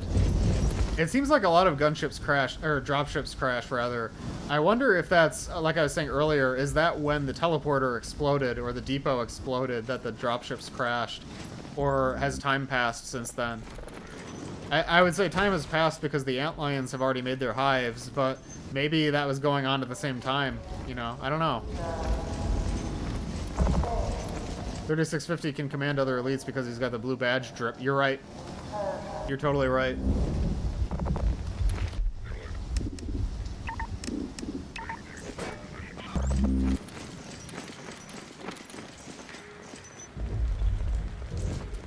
Okay. Oh, that's a cell. Excuse me, guys. Excuse me. Pardon me. Ah. Okay, so that answers my question. Quite a bit of time has passed. Okay, so this is not the Nova Prospekt explosion. That was actually probably the Citadel explosion that knocked down the dropships. That's kind of interesting. Oh, no. The other shotgunner is Hammer 2, Lieutenant rank. Oh, that's cool. They all have names. Do all of the soldiers have names? I wish they had, like, name badges like Dark Interval. Let's see. How do I want to do this? Because the antlions are going to come in from here, and they're also going to come in through this door. And they're going to come from down there, and they're also going to come from the ceiling. I think I want my squad to stay here. So that way they can aim at both of the doors. I want to probably have this placed here. Oh, I knocked... Nobody tell Overwatch. Nobody tell... No, stop. Okay. Nobody tell Overwatch I kicked it. Overwatch said stop kicking it.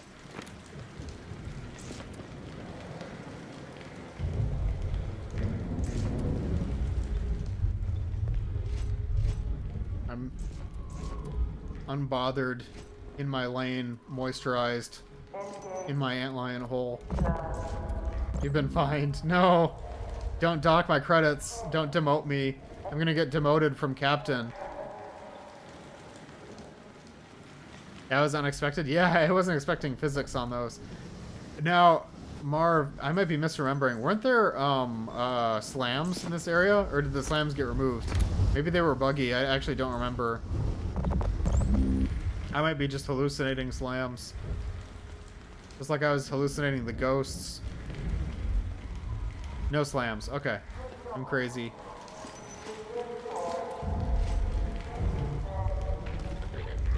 Maybe I'll put these guys over in the corner so they're as far away as possible from danger.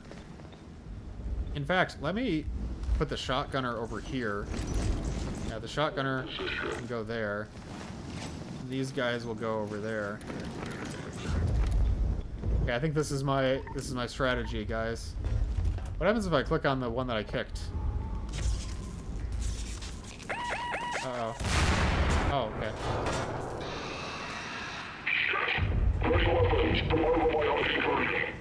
Prepare for biotic incursion. Major biotic activity inbound. All units, all positions. Okay, we got this team.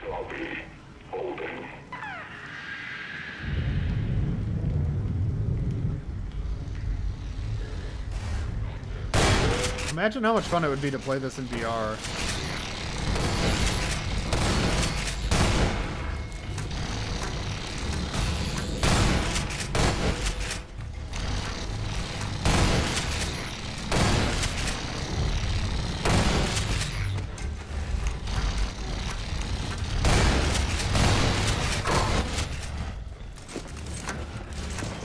Uh-oh, we lost our turret already.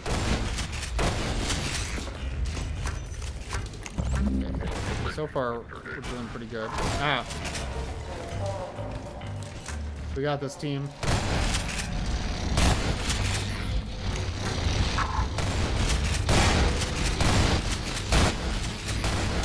Uh-oh.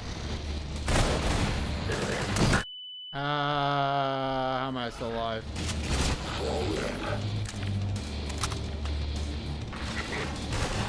Did you touch the interface that moved? Yeah, I think I bumped into it. I don't think that I kicked it, but I did bump into it.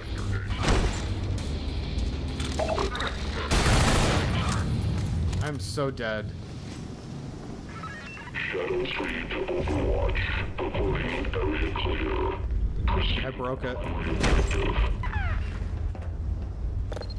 Oh, okay, I see it. You can actually use the cameras here. I messed that up. Oh, okay. Here's the advisor.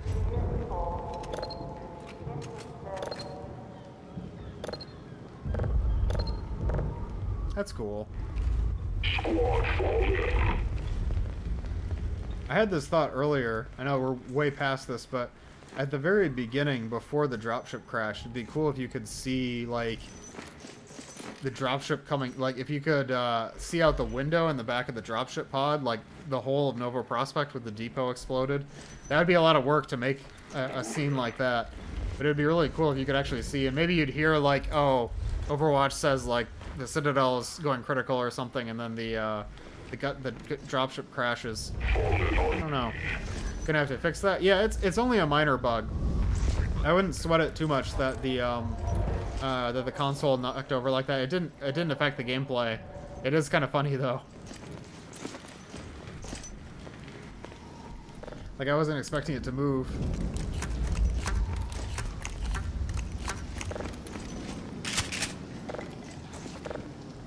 Oh, and Drazilla, you're talking about the old plot for Entropy 02, right? It'd be cool to see that make a comeback, honestly.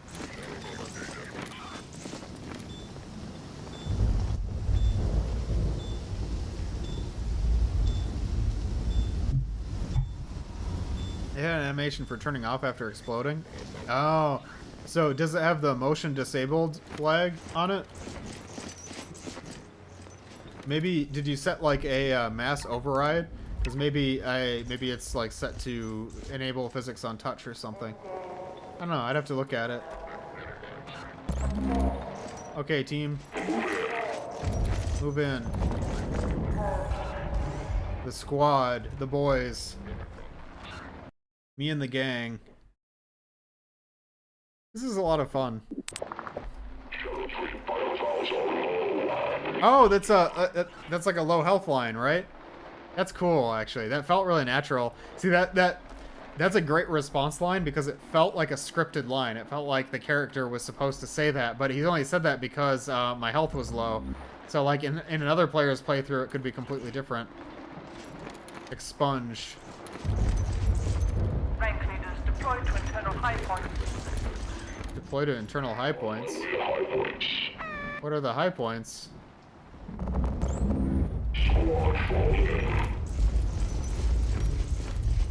Half-Life 2, but every single NPC is actually a playable character? That sounds awesome. That eventually we'll have so many mods that every NPC is a playable character.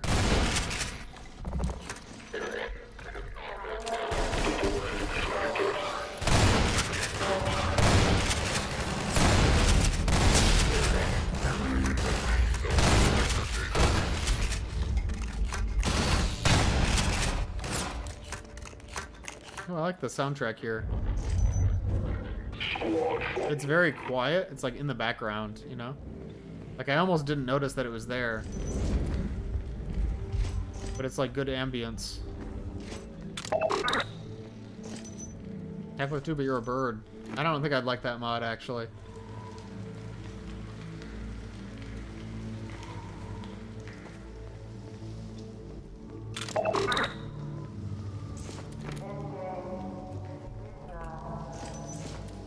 Out of curiosity, Vizzies, if you're still here, did you ever test if the crosshair is white or red?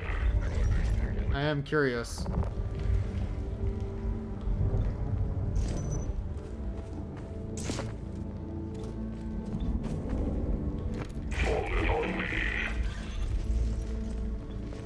It's a piece of the depot.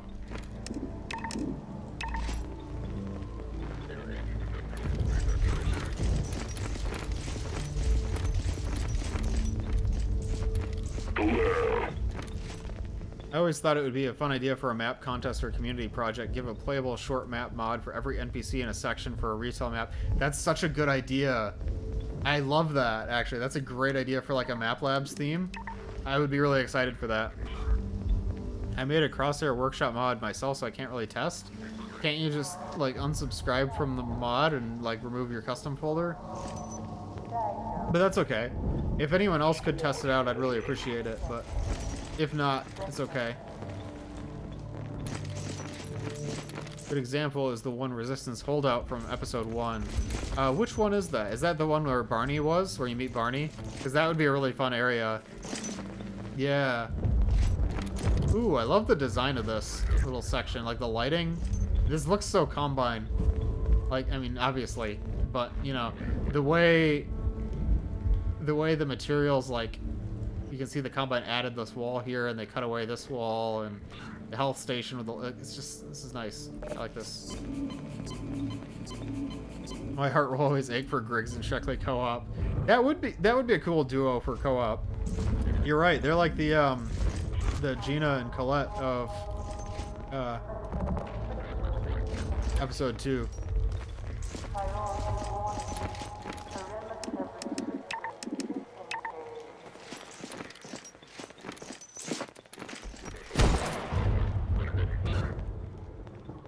Prospekt Zero is so moody, you know, in a good way. It's like, it's so atmospheric.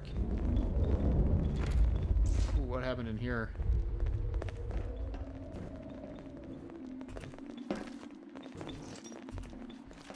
Penny and 38 something from Easy 2. That would be interesting.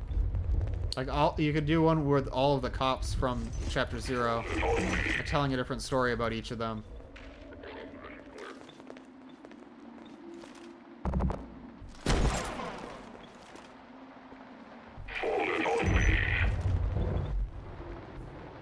That reminds me of the Easy 2 intro where you see Griggs and Sheckley escape Nova Prospekt. Why did Redman cut that, actually? I feel like he had a reason, like he told me the reason at one point, but that was such a good idea. I don't know. I think there was there some kind of a contradiction with the story? I think he came out, he thought of something that was a problem, but I really like the concept.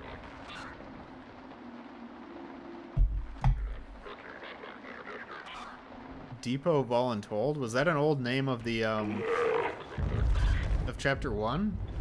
I'm not even familiar with that.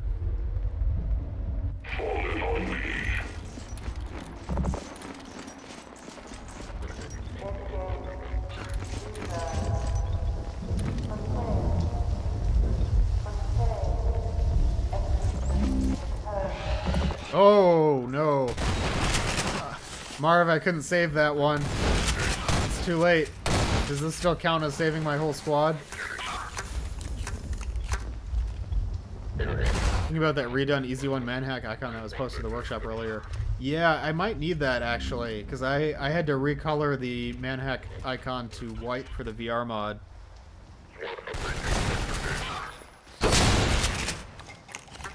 They have a small camo in Chapter 5? Griggs and Sheckley? I don't remember that. I don't remember that at all. I wanna put them in a corner so they're as far away from the antlines as possible. He's unsavable. Yeah, I thought so. Just joking.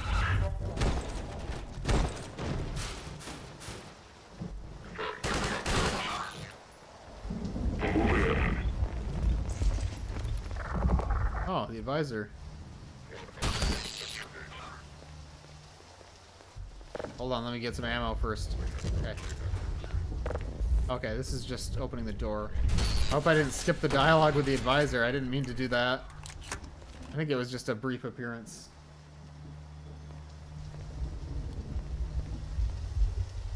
I actually tried to make a recreation of Depot Voluntold. I'd be interested in seeing that. That would be cool. I'd like to see a workshop add-on that's like the entirety of the like the pre-Easy 2 story, you know, with like going to get the key and go to Pillar 10 and everything, all that stuff. Like a fan-made rendition of that where it's like it's in the same continuity as Easy 2, but it's an earlier clone would be so cool. Like, think about it. That would be so much fun. Easy 2 beta. It's like an Easy 2 beta mod.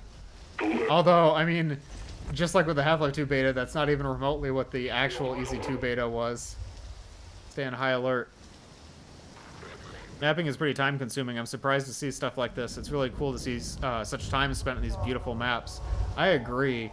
I'm planning to do a mapping stream on Saturday, and I'm kind of nervous because it takes a lot of concentration and energy and just creative, like,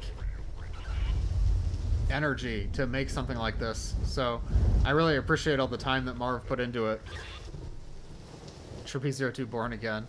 Call it Entropy 02 Resurrection for the most commonly used subtitle in a 90s or 2000s action movie. I had a stroke making the remake. Oh no. Take it easy, man. Don't hurt yourself. But you did such a good job detailing everything. Like, I can see what you mean. I think I'm going to take a brief break for some ads, and I'll go AFK, and I'll be back in just about 5 minutes. So, sorry everyone. I'll be right back in a moment. Be right back.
Hi, does this work?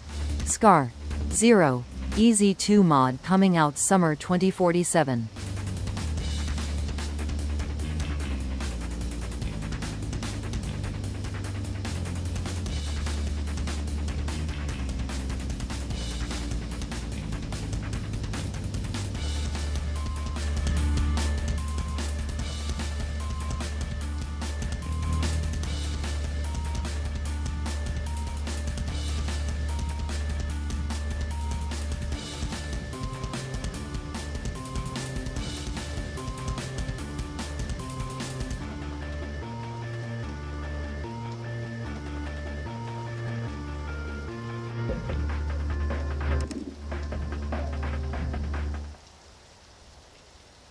No, Scar Zero is not coming out 2047. Well, actually, that's probably a pretty good estimate. If you had said summer 2025, then I'd be panicking. But yeah, thanks for waiting, guys.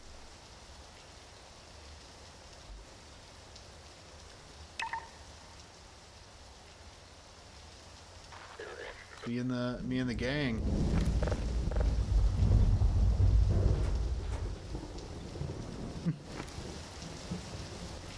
Ooh, I love this antlion that's like halfway through the window. That's cool.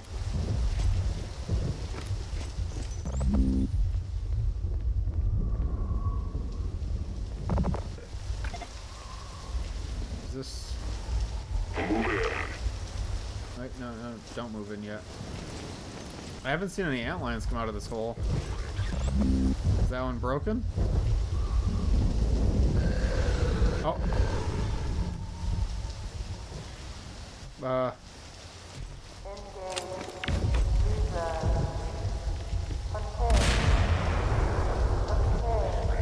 Weird.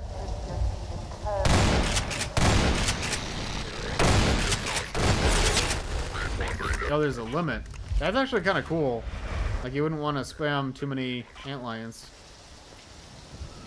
Looks like this poor soldier was killed by this collapsing sprinkler system here.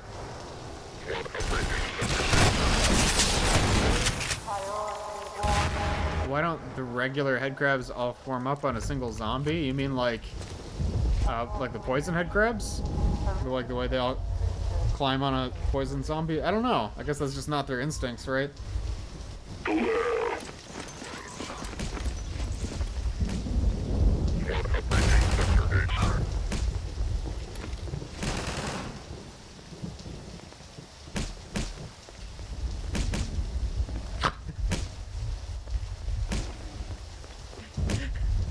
I don't even know what to say about that.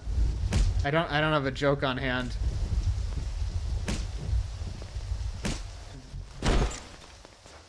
There we go. No, don't do it. Don't. Oh. Okay. Poison head crabs seem to be more intelligent. Yeah, it's like they all kind of attach to a single zombie. It's weird. We haven't really explored like what are all the poison head crabs like connected to the zombie somehow, or are they just hitching a ride? Bro has a beef with the bed. Yeah, that's the downside to the kicking thing that the soldiers do. I think it's worth it, honestly. Like, I know that's really janky, but when the soldiers kicking things out of the way works well, it feels so like natural and organic. I'm okay with a little bit of jank if it means in the average case it works out really well.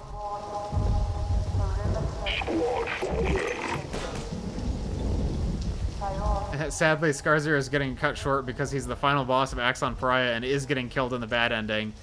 He beats 36 in the good ending. Maybe.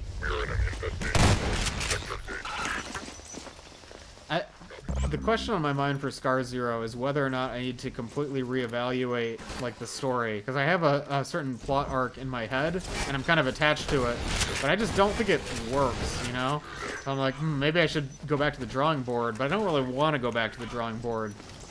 So that's the struggle with that.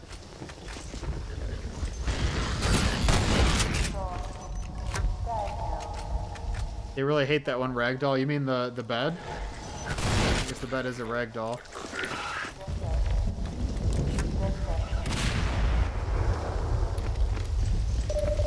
So this is where the Gonome came from. It came from here and it ran over there. Did the Gonome kill that antlion guard by itself? This must be an advanced Gonome, like you guys were saying. The regular Gonome could never do that.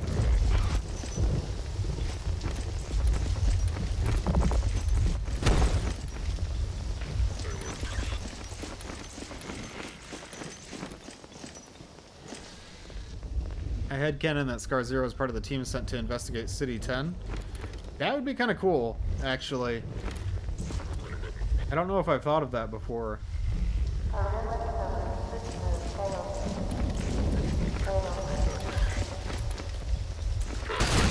Yeah, we don't know very much about how they recovered Bad Cop originally.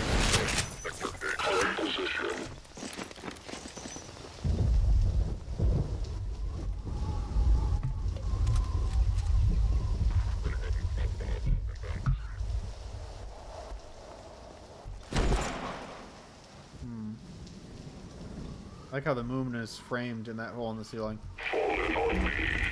One thought I had earlier is that it would be really cool if we could see the depot in the distance, or what's left of it. I know in like the old Prospekt Zero, there was a scene in a courtyard where you could see the depot with like a beam of light coming out of it, like the super portal in episode 2.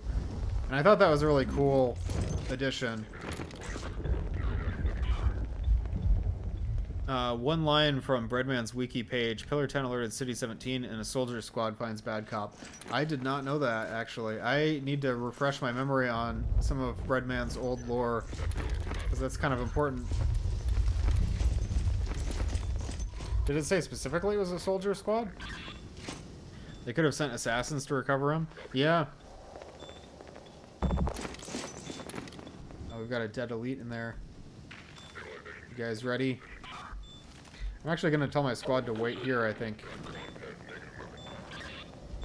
I'm the point man. I've got this. Wait here. Oh, I got an AR-2. One of the new AR-2s. Nice.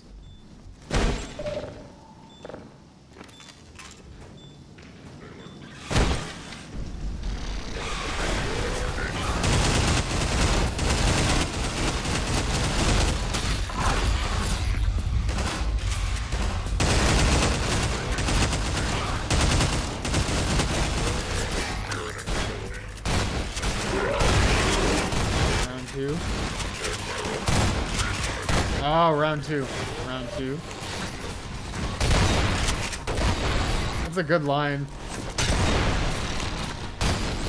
Like, I think that's the right amount of quippy for a regular Combine soldier. I don't think that the Combine soldiers always speak in radio codes, you know? I think we always hear them speaking in radio codes because we always hear them when they're in combat.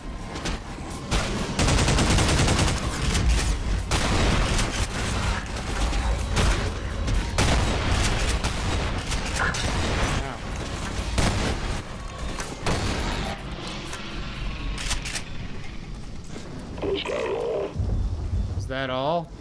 Yeah, he is kind of channeling Bad Cop a little bit. But I think that's okay.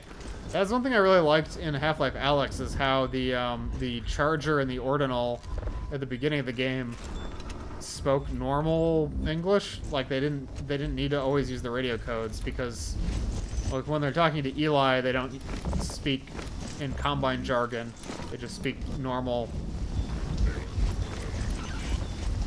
Is there a page I can visit to learn of EZ2's early story drafts? I'm still in shock of learning about a scrapped ending where you have to dig up a grave. Yeah, that's a good question. I don't think there really is like one location where they have like old story information. A lot of it is just stuff from Breadman's blogs from over the years. And I really liked seeing you guys dig up the old endings. Like, I saw that discussion was going on, and I actually pulled up one of my old like developer playtests from 2020, I guess. And it was weird hearing my own feedback on the game back then, back when that was still the ending.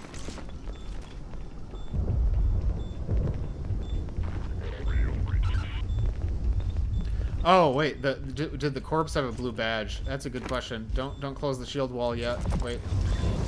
Does the corpse have a blue badge? I think it's a yellow badge. Yeah, this is a regular elite. It's not one of Bad Cop's clones. You have to dissect my brain to learn the Entropy Zero trivia. The Combine need to suck your brain out. Turn you into a grub.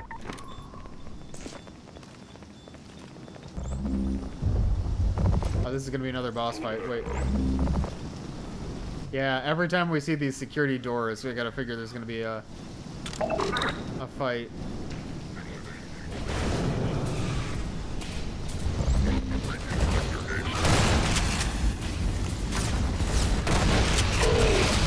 Uh-oh. It's a Guardian.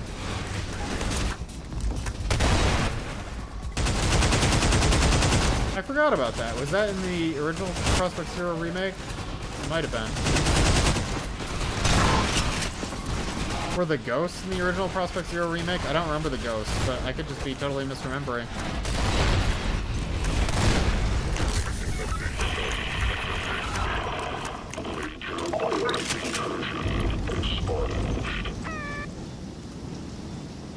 It would be cool to see some blue badges in here.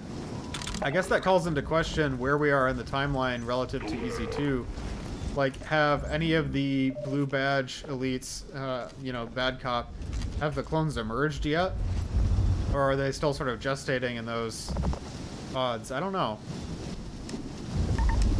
The Citadel has already been destroyed, so it's close enough to EZ2 that that could be the case. Well, not destroyed, but you know what I mean, like the top of the Citadel was destroyed. R36 probably got extracted already.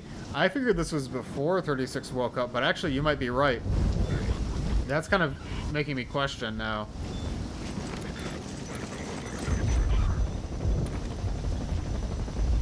Oh, Hunter Chopper. This is cool.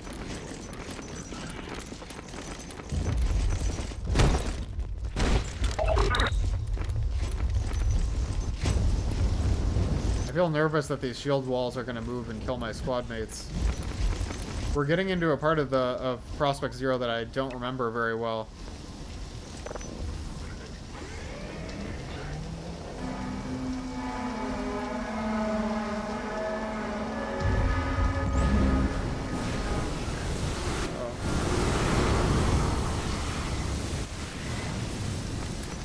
Okay, we're okay.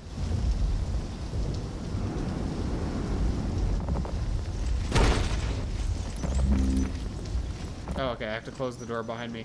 I kind of like how the level transitions have the door behind you, so it's like closing the door, level transitions, not opening the door. That's really nice because it makes sure that you don't leave your squad behind.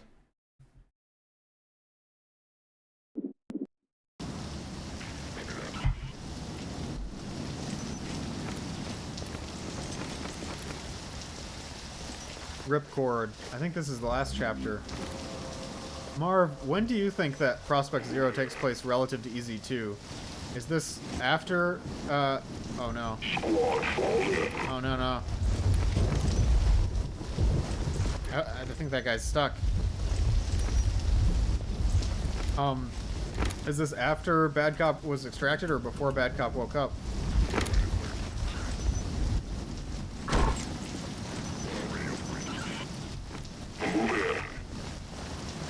Oh no. No! Just gonna load a save.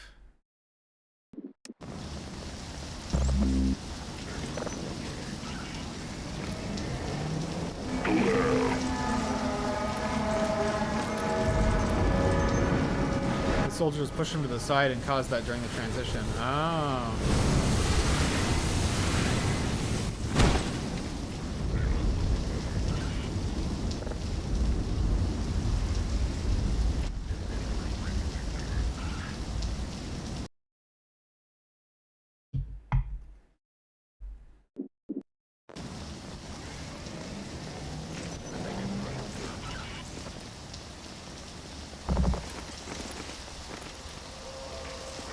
I like how they aim up at the ceiling. That was something from EZ2 as well.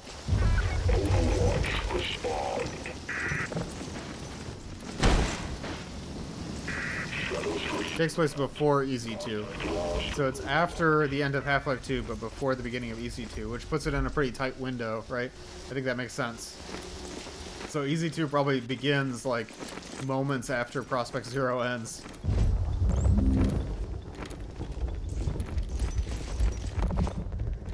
Uh-oh. I see some missing back faces. That's okay. Who cares? You could, like, move the displacement, although that would mess with where the fence is. Maybe one of our guys actually joins Bad Cop later on. If they don't teleport with me, spoilers, that would make sense. Squad, seek cover.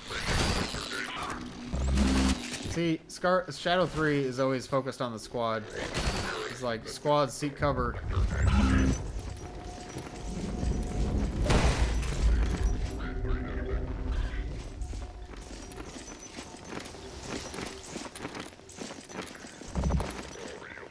Oh, I know where this is. The best leader you could ask for. Yeah, exactly.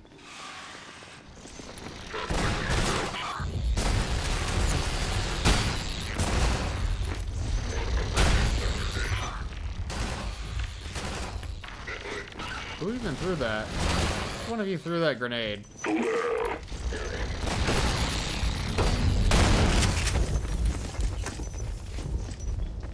I wonder if they'll survive the final fight. I'm gonna make sure they survive no matter what. The red Combine logo looks really good here. I know these Combine logos are custom for the add-on, and I think they do a really good job.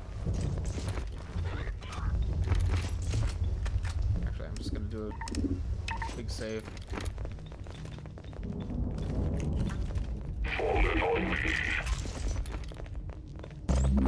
Transmission end. I like how this texture has the like the Half-Life 2 and Episode 1 advisor on it. I think we're gonna see the Episode 2 advisor when I actually contact the advisor, but just a cool look. I don't know.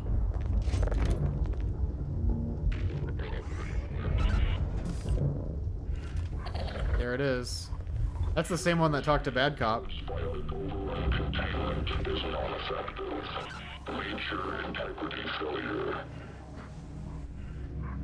Abandon Nova Prospekt. Locate and use the teleporter to reroute your efforts to the Citadel. So, this advisor does sound a lot different. I think Trivia is experimenting with different voices for the advisor to make it sound more clear. I kind of like to imagine that that's the same exact advisor that talks to Bad Cop, because then it's like Shadow 3 basically reported Nova Prospekt status to the advisor, then the advisor wakes up Bad Cop and talks to him. It kind of makes sense to me. It does, like, the voices would make more sense if they're two different individuals because they sound so different, but I don't know. Not that the voice acting is bad, it's very, very good. It's just that I can tell, it's like, it sounds a little bit deeper. I think he's also speaking a little bit faster. The advisor in EZ2 had this thing where it, like, talked really slowly, and, I don't know, I think it was a little bit hard to understand. That's Trivia doing the advisor, right? I'm not going crazy. I figure it would be. Yeah. That was definitely his voice.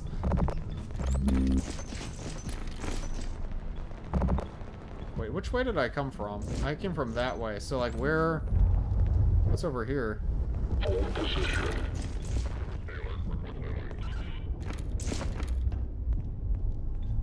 This area reminds me a lot of the holdout section that we were just in. It also reminds me a lot of some areas in EZ2, like that control room. It's from Half-Life 2, but I don't know. It's similar design language, but it kind of leaves me feeling like, have I been here before? You know, it's like I can't tell if I'm going in circles or not. Did we go past the old PZ background yet? I don't know which one that is. I can't remember what the background was like.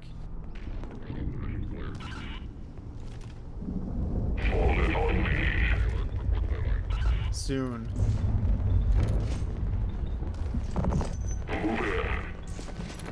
Creepy music is playing.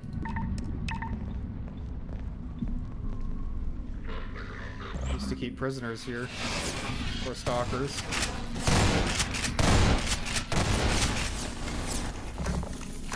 I like keeping my squad like very far away from the antlions, but with a clear line of fire. It helps because the antlions need to close the distance. What are you doing? I'm the shotgunner. You're not the shotgunner. In front of you now? Is this the place you were talking about? The background?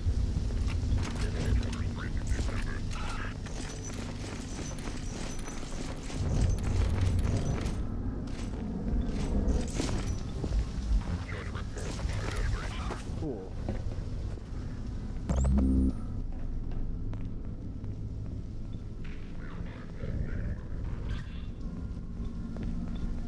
Oh, there's nothing over here. Nope. Sorry, that was a misclick. It was a misinput.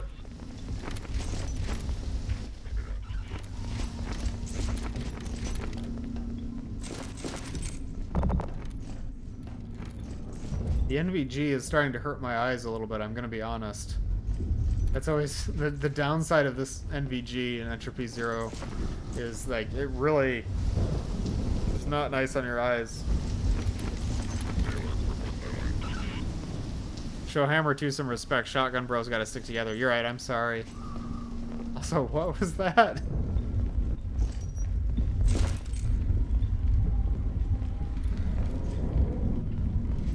That was a... Whoa, look at that. Did you guys see that? Uh-oh. Did I lose? Oh no. Are they stuck? They're so stuck. How did you guys get over here? Okay, okay, okay. We got this.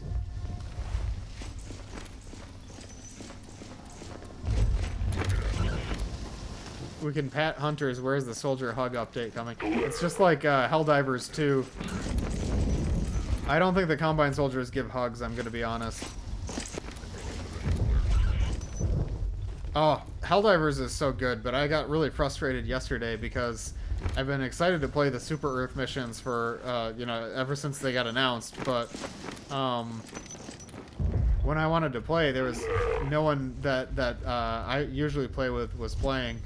So I tried playing in public lobbies, but it just, like, wasn't the same. I don't know, these new missions are really, really hard. I was playing on a low difficulty, and I still got just absolutely wrecked. Helldivers 2 is good, though.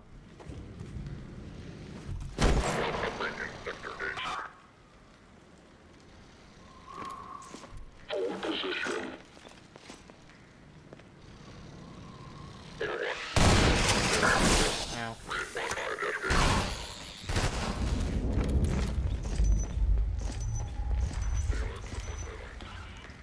Another piece of the depot landed here.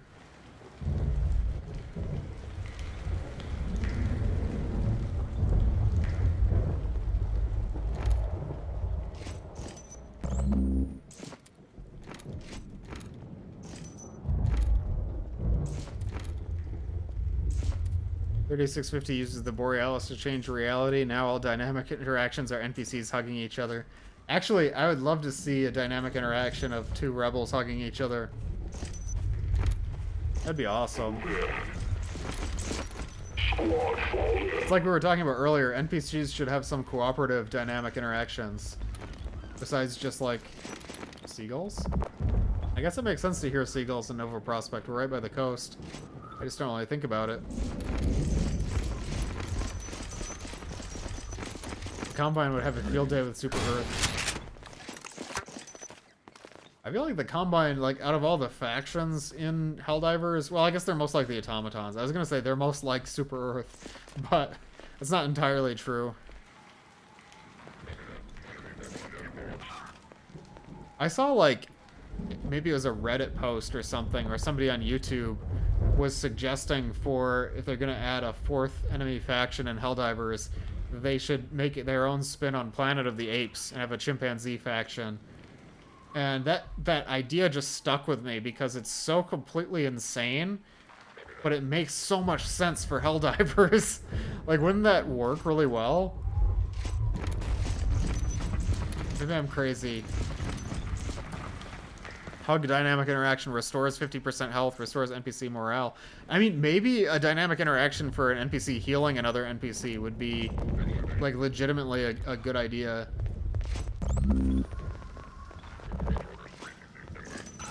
Illuminate or dollar store combine? I don't really think so. Because the Illuminate are, like, they're more like the Covenant from Halo, right? Like, they have that, like, sort of mystical appearance to them. And they do turn people into zombies. What they remind me the most of is the Reapers from Mass Effect. I can't shake that feeling every time I'm playing Helldivers against the Illuminate. I noticed there's a lot of corpse models in this section. I guess these people were here a while.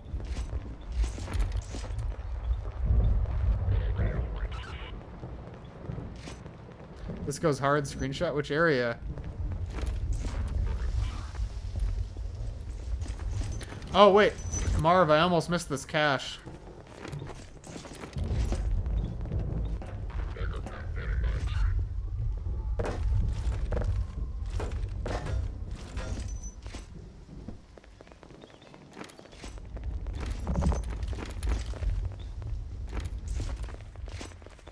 Like, where did you want to take a screenshot? I think I missed it. Maybe it was like this part. It's kind of gruesome. Welcome back, Vizzies.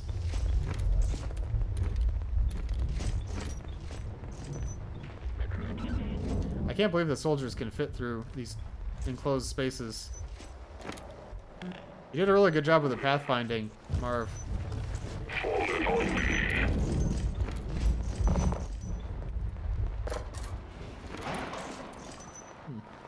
Different textures here.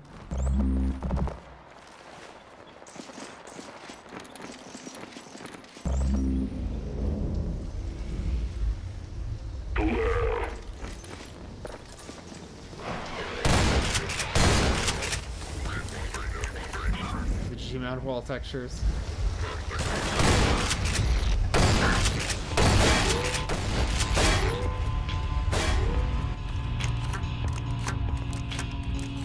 This part?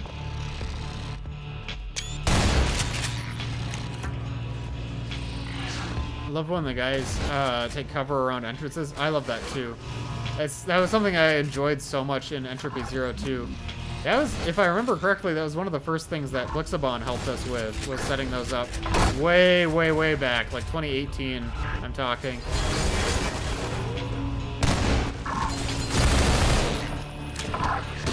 Oh, man. Ow. I'm about to die, really. Blind fire would be awesome if you blend it with that system. I mean, there is... I didn't even see that antlion. There is an act busy for blind fire. I don't know if it works, though. I mean, that was for Alex. Can't remember. Have I seen that implemented in a mod? I feel like I have.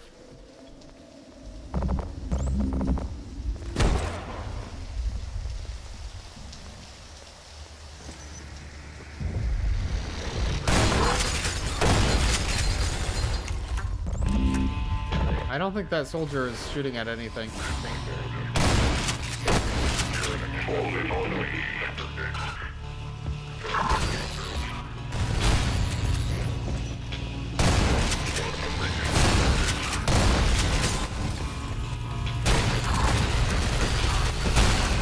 See, these kind of like super close quarters engagements would be a lot of fun in VR. I'm just saying. I think VR makes it a lot more interesting when you're shooting at something that's close to you. That's just me. I remember a map where a rebel blind fired in your stream. Was that an Easy 2 map? Was that actually Aperture 0? Hammer 2, Ghost 4, Grid 5, Mace 9. Oh, you named all of them. That's pretty cool, actually.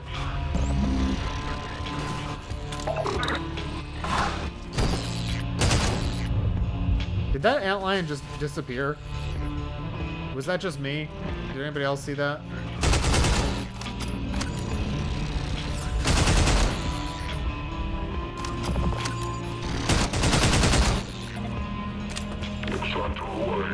Tractor away. Oh, I missed.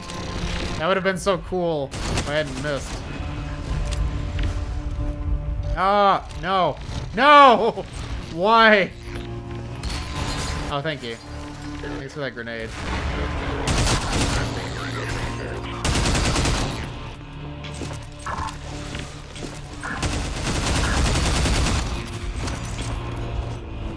I'm out of grenades.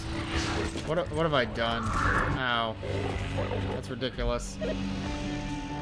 Sometimes they explode. Yeah, I know that sometimes antlions like gib, like they explode and they gib, but that one, I shot it and it like vanished out of existence.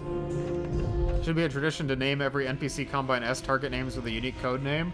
The problem with that is that the sentence system in Half-Life 2 assigns a code name to each soldier, but it does it like when you start the application. Like I don't think it saves. I don't think it persists when you save, and it's going to be random each time.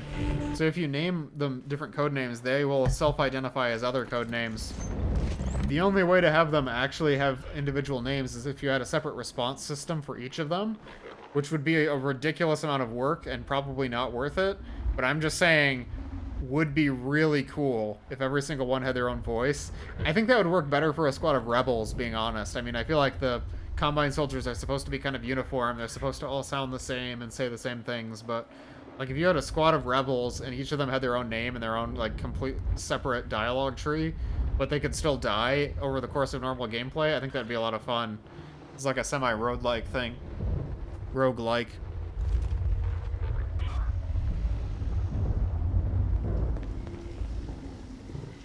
I meant like Hammer names. Yeah, I know what you meant, but it's like the names that you call them in Hammer won't line up with what they actually call themselves in game, unfortunately. Maybe someday we'll have like a completely custom implementation of the sentence system, and we can like override what code names they use. That'd be kind of cool.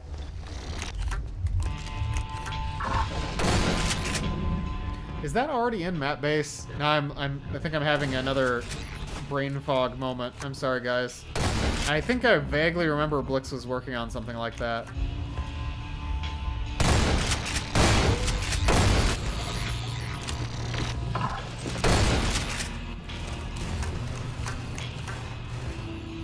I was actually going to make Hammer 2 speaking and leading as well, but I realized how much time that would take and scrapped it. Oh, that would be really interesting. I think it makes more sense to have them all in the player squad, but I do like the concept of having like 2 different squads, basically. Am I out of grid? Oh no, I got 3 more. Nice. I like knocking the antlions over. It's kind of satisfying, because then they can't attack you. Like this.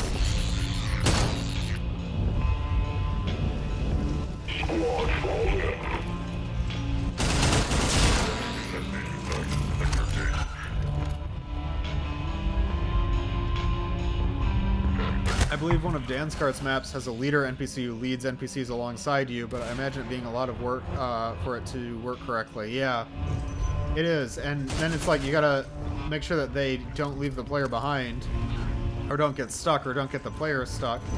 There's a lot to consider with that. What? Why are you guys saying Reaper? Did one of them like call themselves Reaper?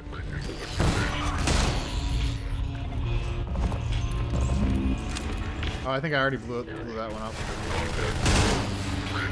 Was that antlion running funny? I feel like I'm...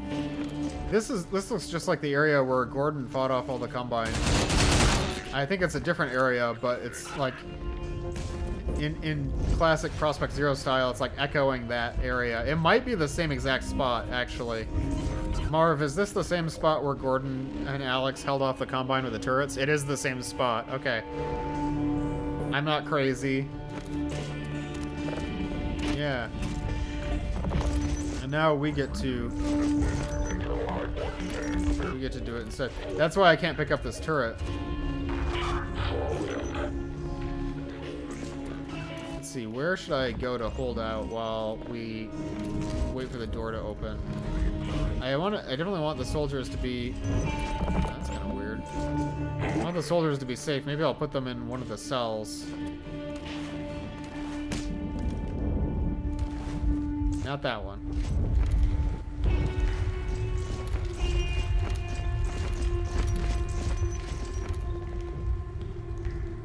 Why do I only have 3 guys in my squad? Oh. Jump scare. Did you guys know that that guy wasn't in my squad? I really love when mods do this kind of stuff. I'm a huge fan of familiar sections in different times. I feel exactly the same way. That was something that I really loved about EZ2 as well. Being able to go through Nova Prospekt again as Bad Cop felt really good. I think it's a good formula for mods. Get in there. Get in there. This is like Half-Life 1 AI all over again. Nope, move. Nope. Okay, we're gonna put this in front. We're also gonna stack some barrels in front to keep the squad safe. Yeah, rogue soldier.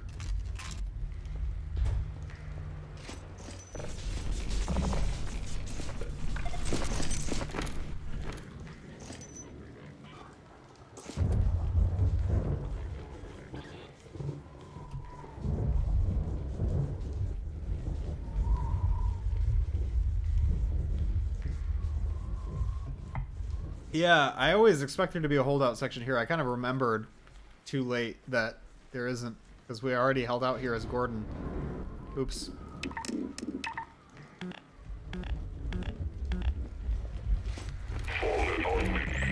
I want them to kick the barrels out of the way. Kick. They don't like it when there's 2 things in their way.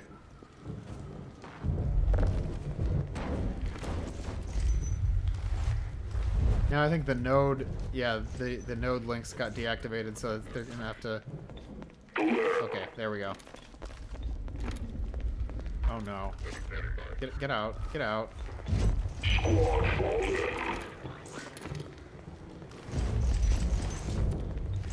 Come on, guys! Quit lounging around. Okay, get out of here! Go! Get out of here! Get. Okay. Oh. No. Close. Okay, there we go. Speaking of kicking things out of the way, is the Gnome killing its allies intentional? Absolutely not. I actually specifically didn't want the Gnome to kill allies when we were working on Chapter 3, but when, what is it called? Obstruction behavior, like obstruction, like knocking stuff out of the way. When that was added, then the Gnome started killing zombies that are in its way.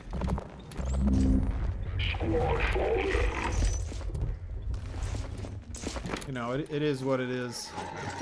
Oh, here it is.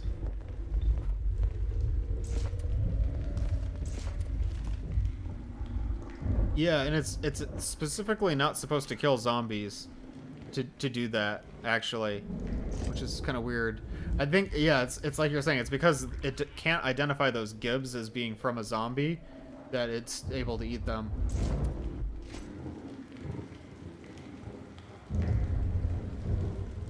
Okay. You ready, team?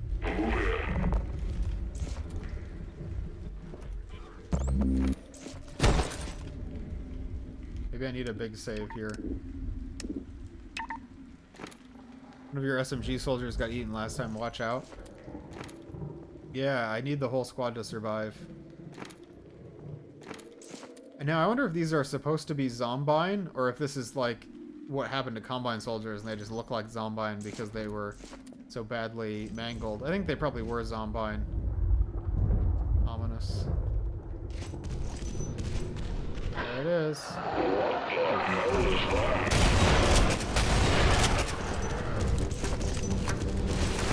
Uh-oh.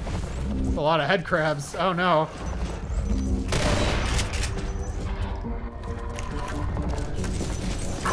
Ah.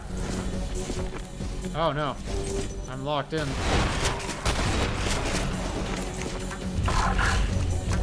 Ow. What happens if I try to like hide in here? This is what happens if I try to hide in here. That's not good.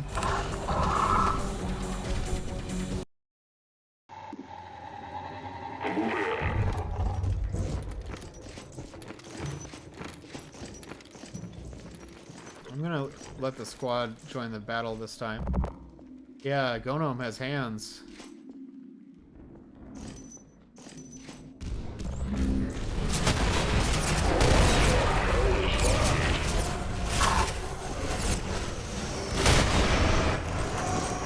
I need to make sure that it keeps aggro on me so that it doesn't go kill the squad.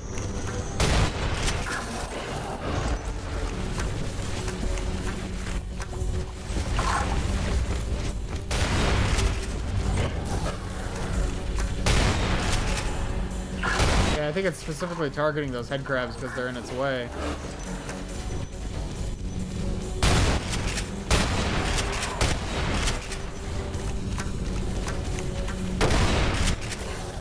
Can't shoot the camera, that's probably good.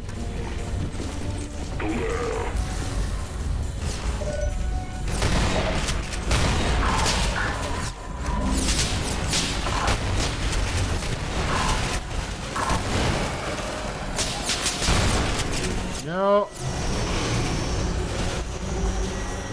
Oh, it seems like okay.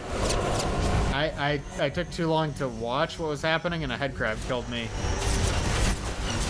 Let's see if the squad can take down the Gonome.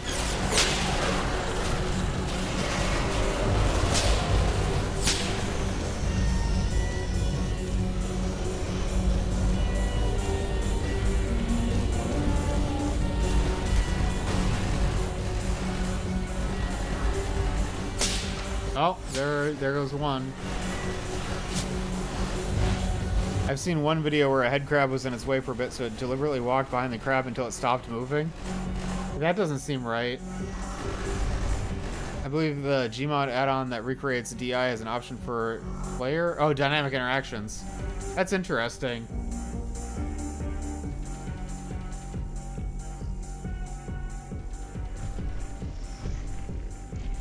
Yeah, it looks like the squad didn't fare so well.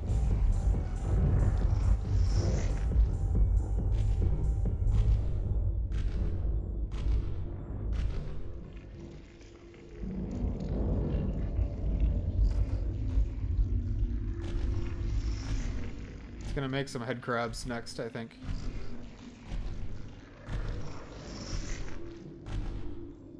Maybe not. Maybe it's not allowed to do that.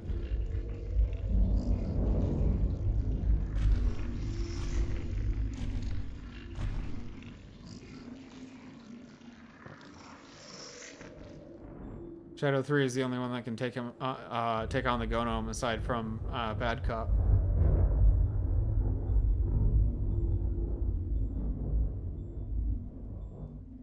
It looks so creepy in this lighting with the fog. I mean, it looks creepy in any lighting, but you know, that adds to the effect a lot.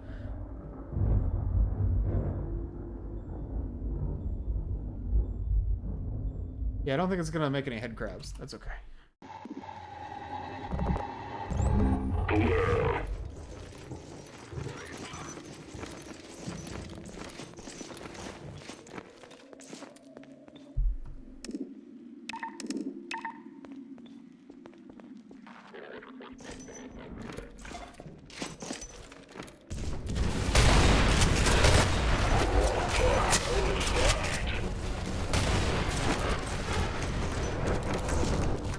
Uh-oh.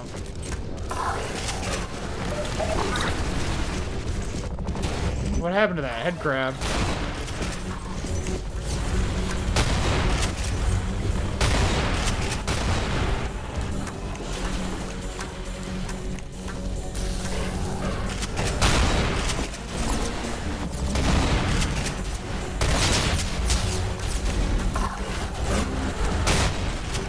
Scary. No, no, no, no, no, no, no, no. No, no, no, no, no, no, no, no, no, no, no, no, no, no, no, no, no. Okay, we got it. That was close. That was really close.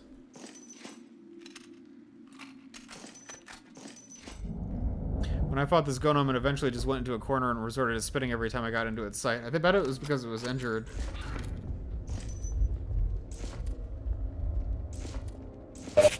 Oh yeah, healing. Thank you.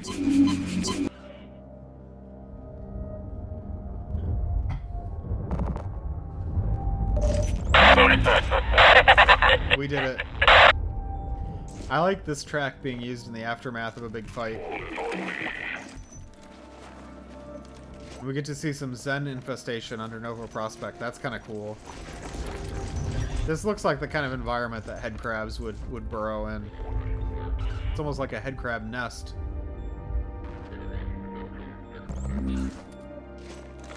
Good use of the Zen assets. Seeing the Gono mix its flesh nest and create new headcrabs reminded me so much of the Xenomorph from Alien. Yeah, that's a big inspiration, at least for me. Like, I'm a huge Alien fan, so I've always kind of thought headcrabs are sort of a, I don't know, conceptually a descendant of the Xenomorph. Although, definitely the Alien is a much bigger threat than the headcrabs, right? But they're similar kinds of designs. I'd like to see squad mates start chuckling among themselves after winning an encounter. We should totally add like a laughing response to the Combine Soldier. I don't know. They're supposed to be emotionless, people say, but are they really emotionless? Or do they just have different emotions? Creating new headcrabs just to kill them because they became an annoyance. Yeah, that does. I don't like that so much, but you know, it is what it is. Half-Life, yeah, in Half-Life Alyx they laugh. You're right. We need more laughing Combine. Metrocops should laugh. Yeah, I agree with that. That makes more sense. Just like how the grunts laugh, but the higher ranking Combine don't in Alyx. Well, they're not usually, anyways.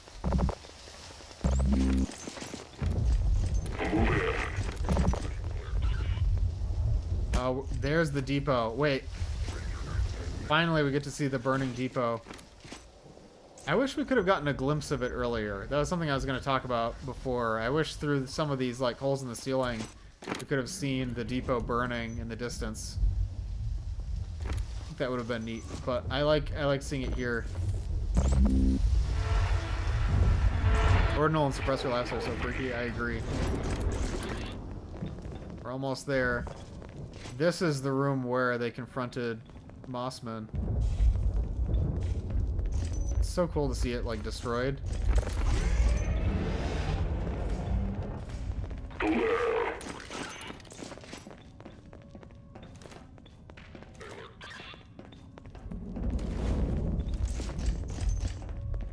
Yeah, there's the Citadel. These were some of the elites that came in as Gordon and Alex were teleporting away, I think.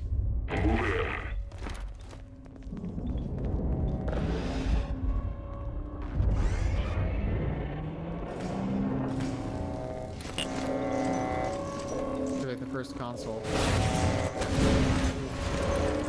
There's the elites. Okay.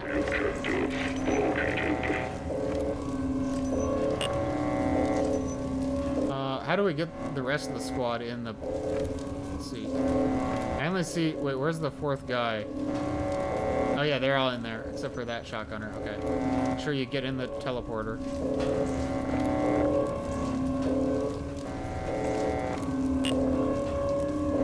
In the teleporter. Yeah, we made it.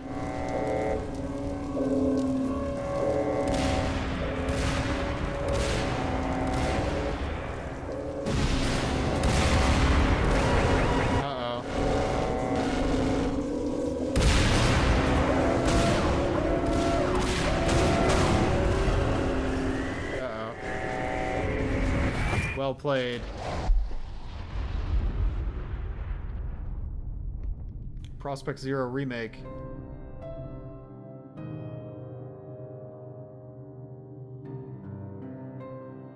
This is the part where the teleporter kills you. Trivy voiced all the characters in Prospekt Zero. Shadow 3, the Advisor, and Overwatch.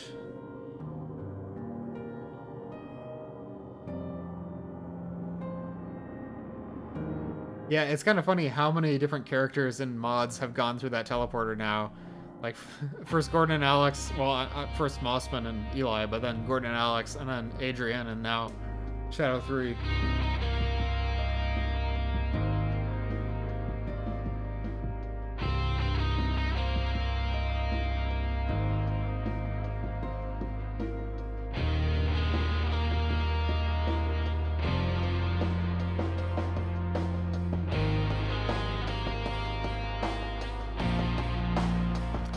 There's me.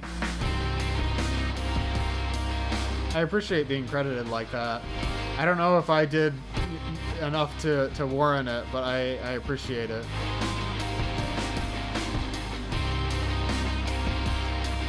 Mark Zero too. That was fun. Yeah, it's me. Very excited for the next part. Me too.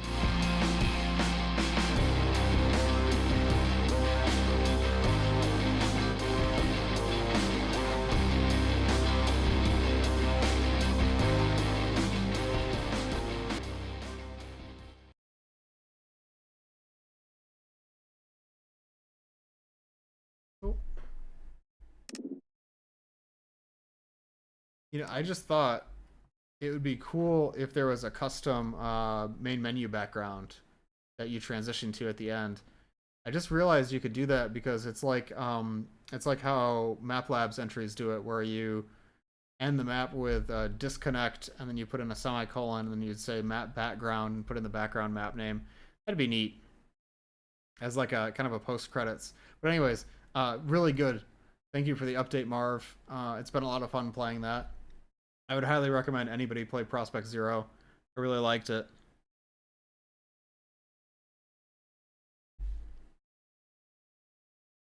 What happened to 2UpD from the EZ2 prologue, though?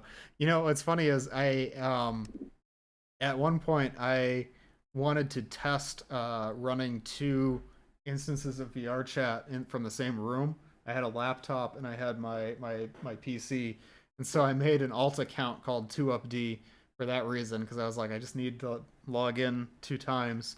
So I feel like we're gonna see 2UpD again. Thank you for playing it again. Yeah, it was my pleasure.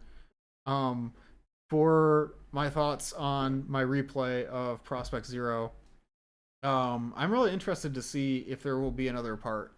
I'm not sure where you would go after this in the Citadel. I know it's probably difficult to like find a good direction for it, but I think you have something really good with the way you characterize Shadow 3, and I would like to see more of the story if you're ever able to do the Citadel section. 3UpD is the true antagonist. You're right.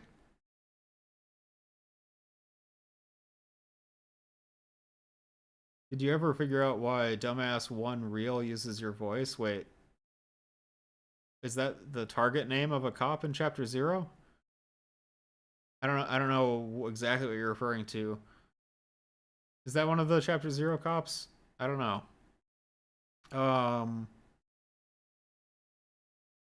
What was I gonna say? Yeah, I'd like to see the continuation. I don't expect that you'll update Prospekt Zero again, but I'm still gonna give feedback, just just for food for thought. Not that I'm expecting you to make any changes, but I think things that I would like to see, like changes potentially. I mentioned having like an intro before the dropship crashes that shows you Nova Prospekt could be really good for like setting the stage, as well as being able to see the depot before you get to it.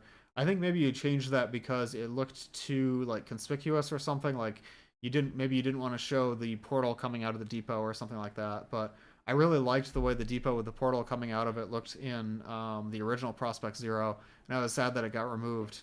I think it was a good way to like landmark the map, and so I think that would be cool if there were like little landmarks that you could use to see that you're getting closer to the conclusion.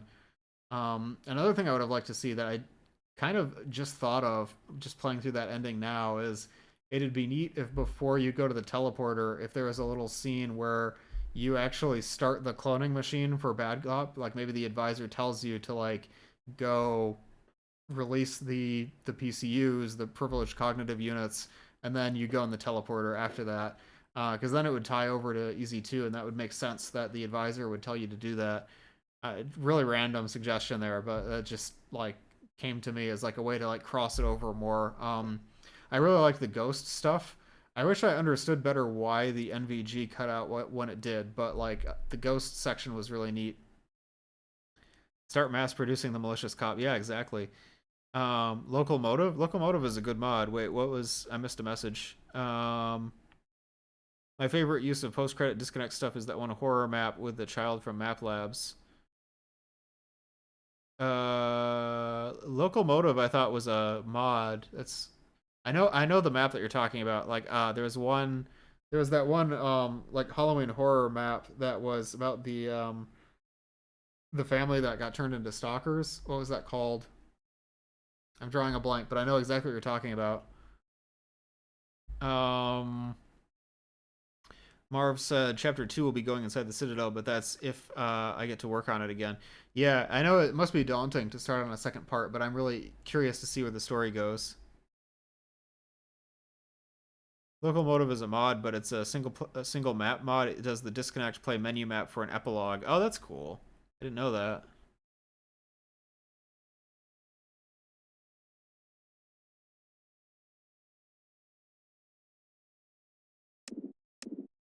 What else?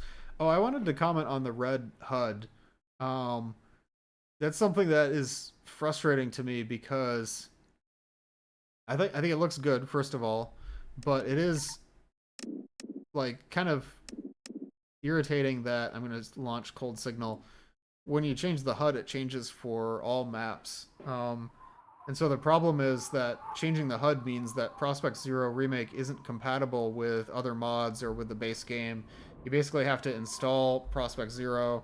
You know, I have a red HUD. Actually, a red HUD doesn't look bad for Cold Signal, but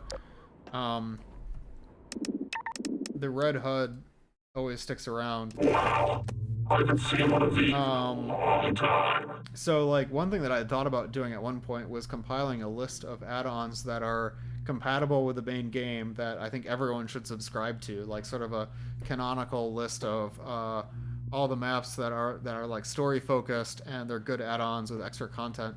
But because Prospekt Zero changes base game files, I wouldn't be able to say you should include Prospekt Zero in that because people will have to uninstall it.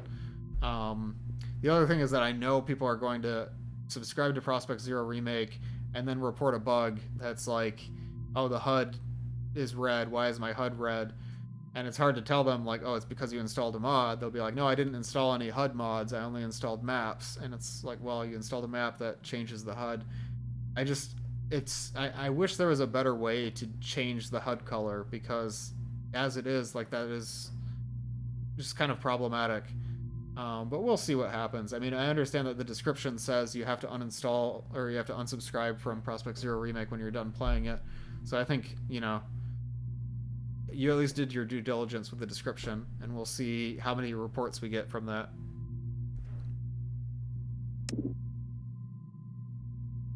I was thinking that making the night vision shut to recharge and make the player not use the night vision for quite some time. Yeah, I do like how it makes the level so much moodier, not being able to use your night vision. And it gives your eyes a little bit of a rest, too. So it's good. I just felt like I didn't understand why in the story the night vision stopped working. Map base 14.0 will feature custom HUDs and flashlight behavior toggles. Well, the flashlight behavior toggle, that should be... We really should do that, actually. It's not terribly complicated. The custom HUD, yeah, that's always been a bit of a problem. We'll see. Let's see. So there was adding an intro, maybe doing more crossover stuff. I wanted to mention the HUD.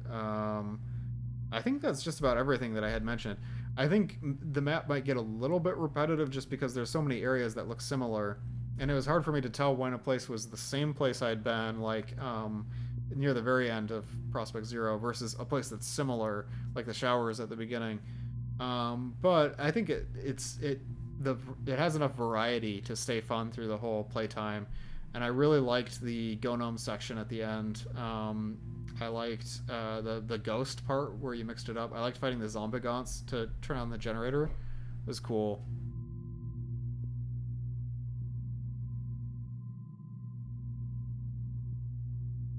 Map base does support custom flashlights. Did that get flagged? Thank you. We'll keep that in mind. Yeah, of course. What else? I like all the voice lines. They're really good. I thought I had a comment on the response lines, but no, I really enjoyed hearing the response lines. I think they added a lot to the map. It makes me want to see Shadow 3 return as a character, because I don't know, it's he's a normal soldier, so he's not like unique privileged cognitive unit like Bad Cop, but he's characterized in such a good way where he has a tasteful amount of humor, but he still communicates primarily in the radio codes. And I did feel like he had a little bit of a motivation, because he was trying to like basically rescue his squad and take them to the end of the mission to get their orders and eventually get the teleporter. I don't know. I'd like to see more. It's really good. Yeah, the lines turned out great. I'm trying to think if I had any other feedback. Nothing is coming to mind. Maybe I'll come up with something later. But yeah, that was Prospekt Zero. As we're wrapping up here, let me see if there's anybody who I should raid. I don't think so. Yeah, it's always hard because when I stream at this time spot, there's not many people streaming. I don't think we'll raid this time. But I'm thinking about, well, no, I'm planning on, rather, streaming a mapping stream on Saturday.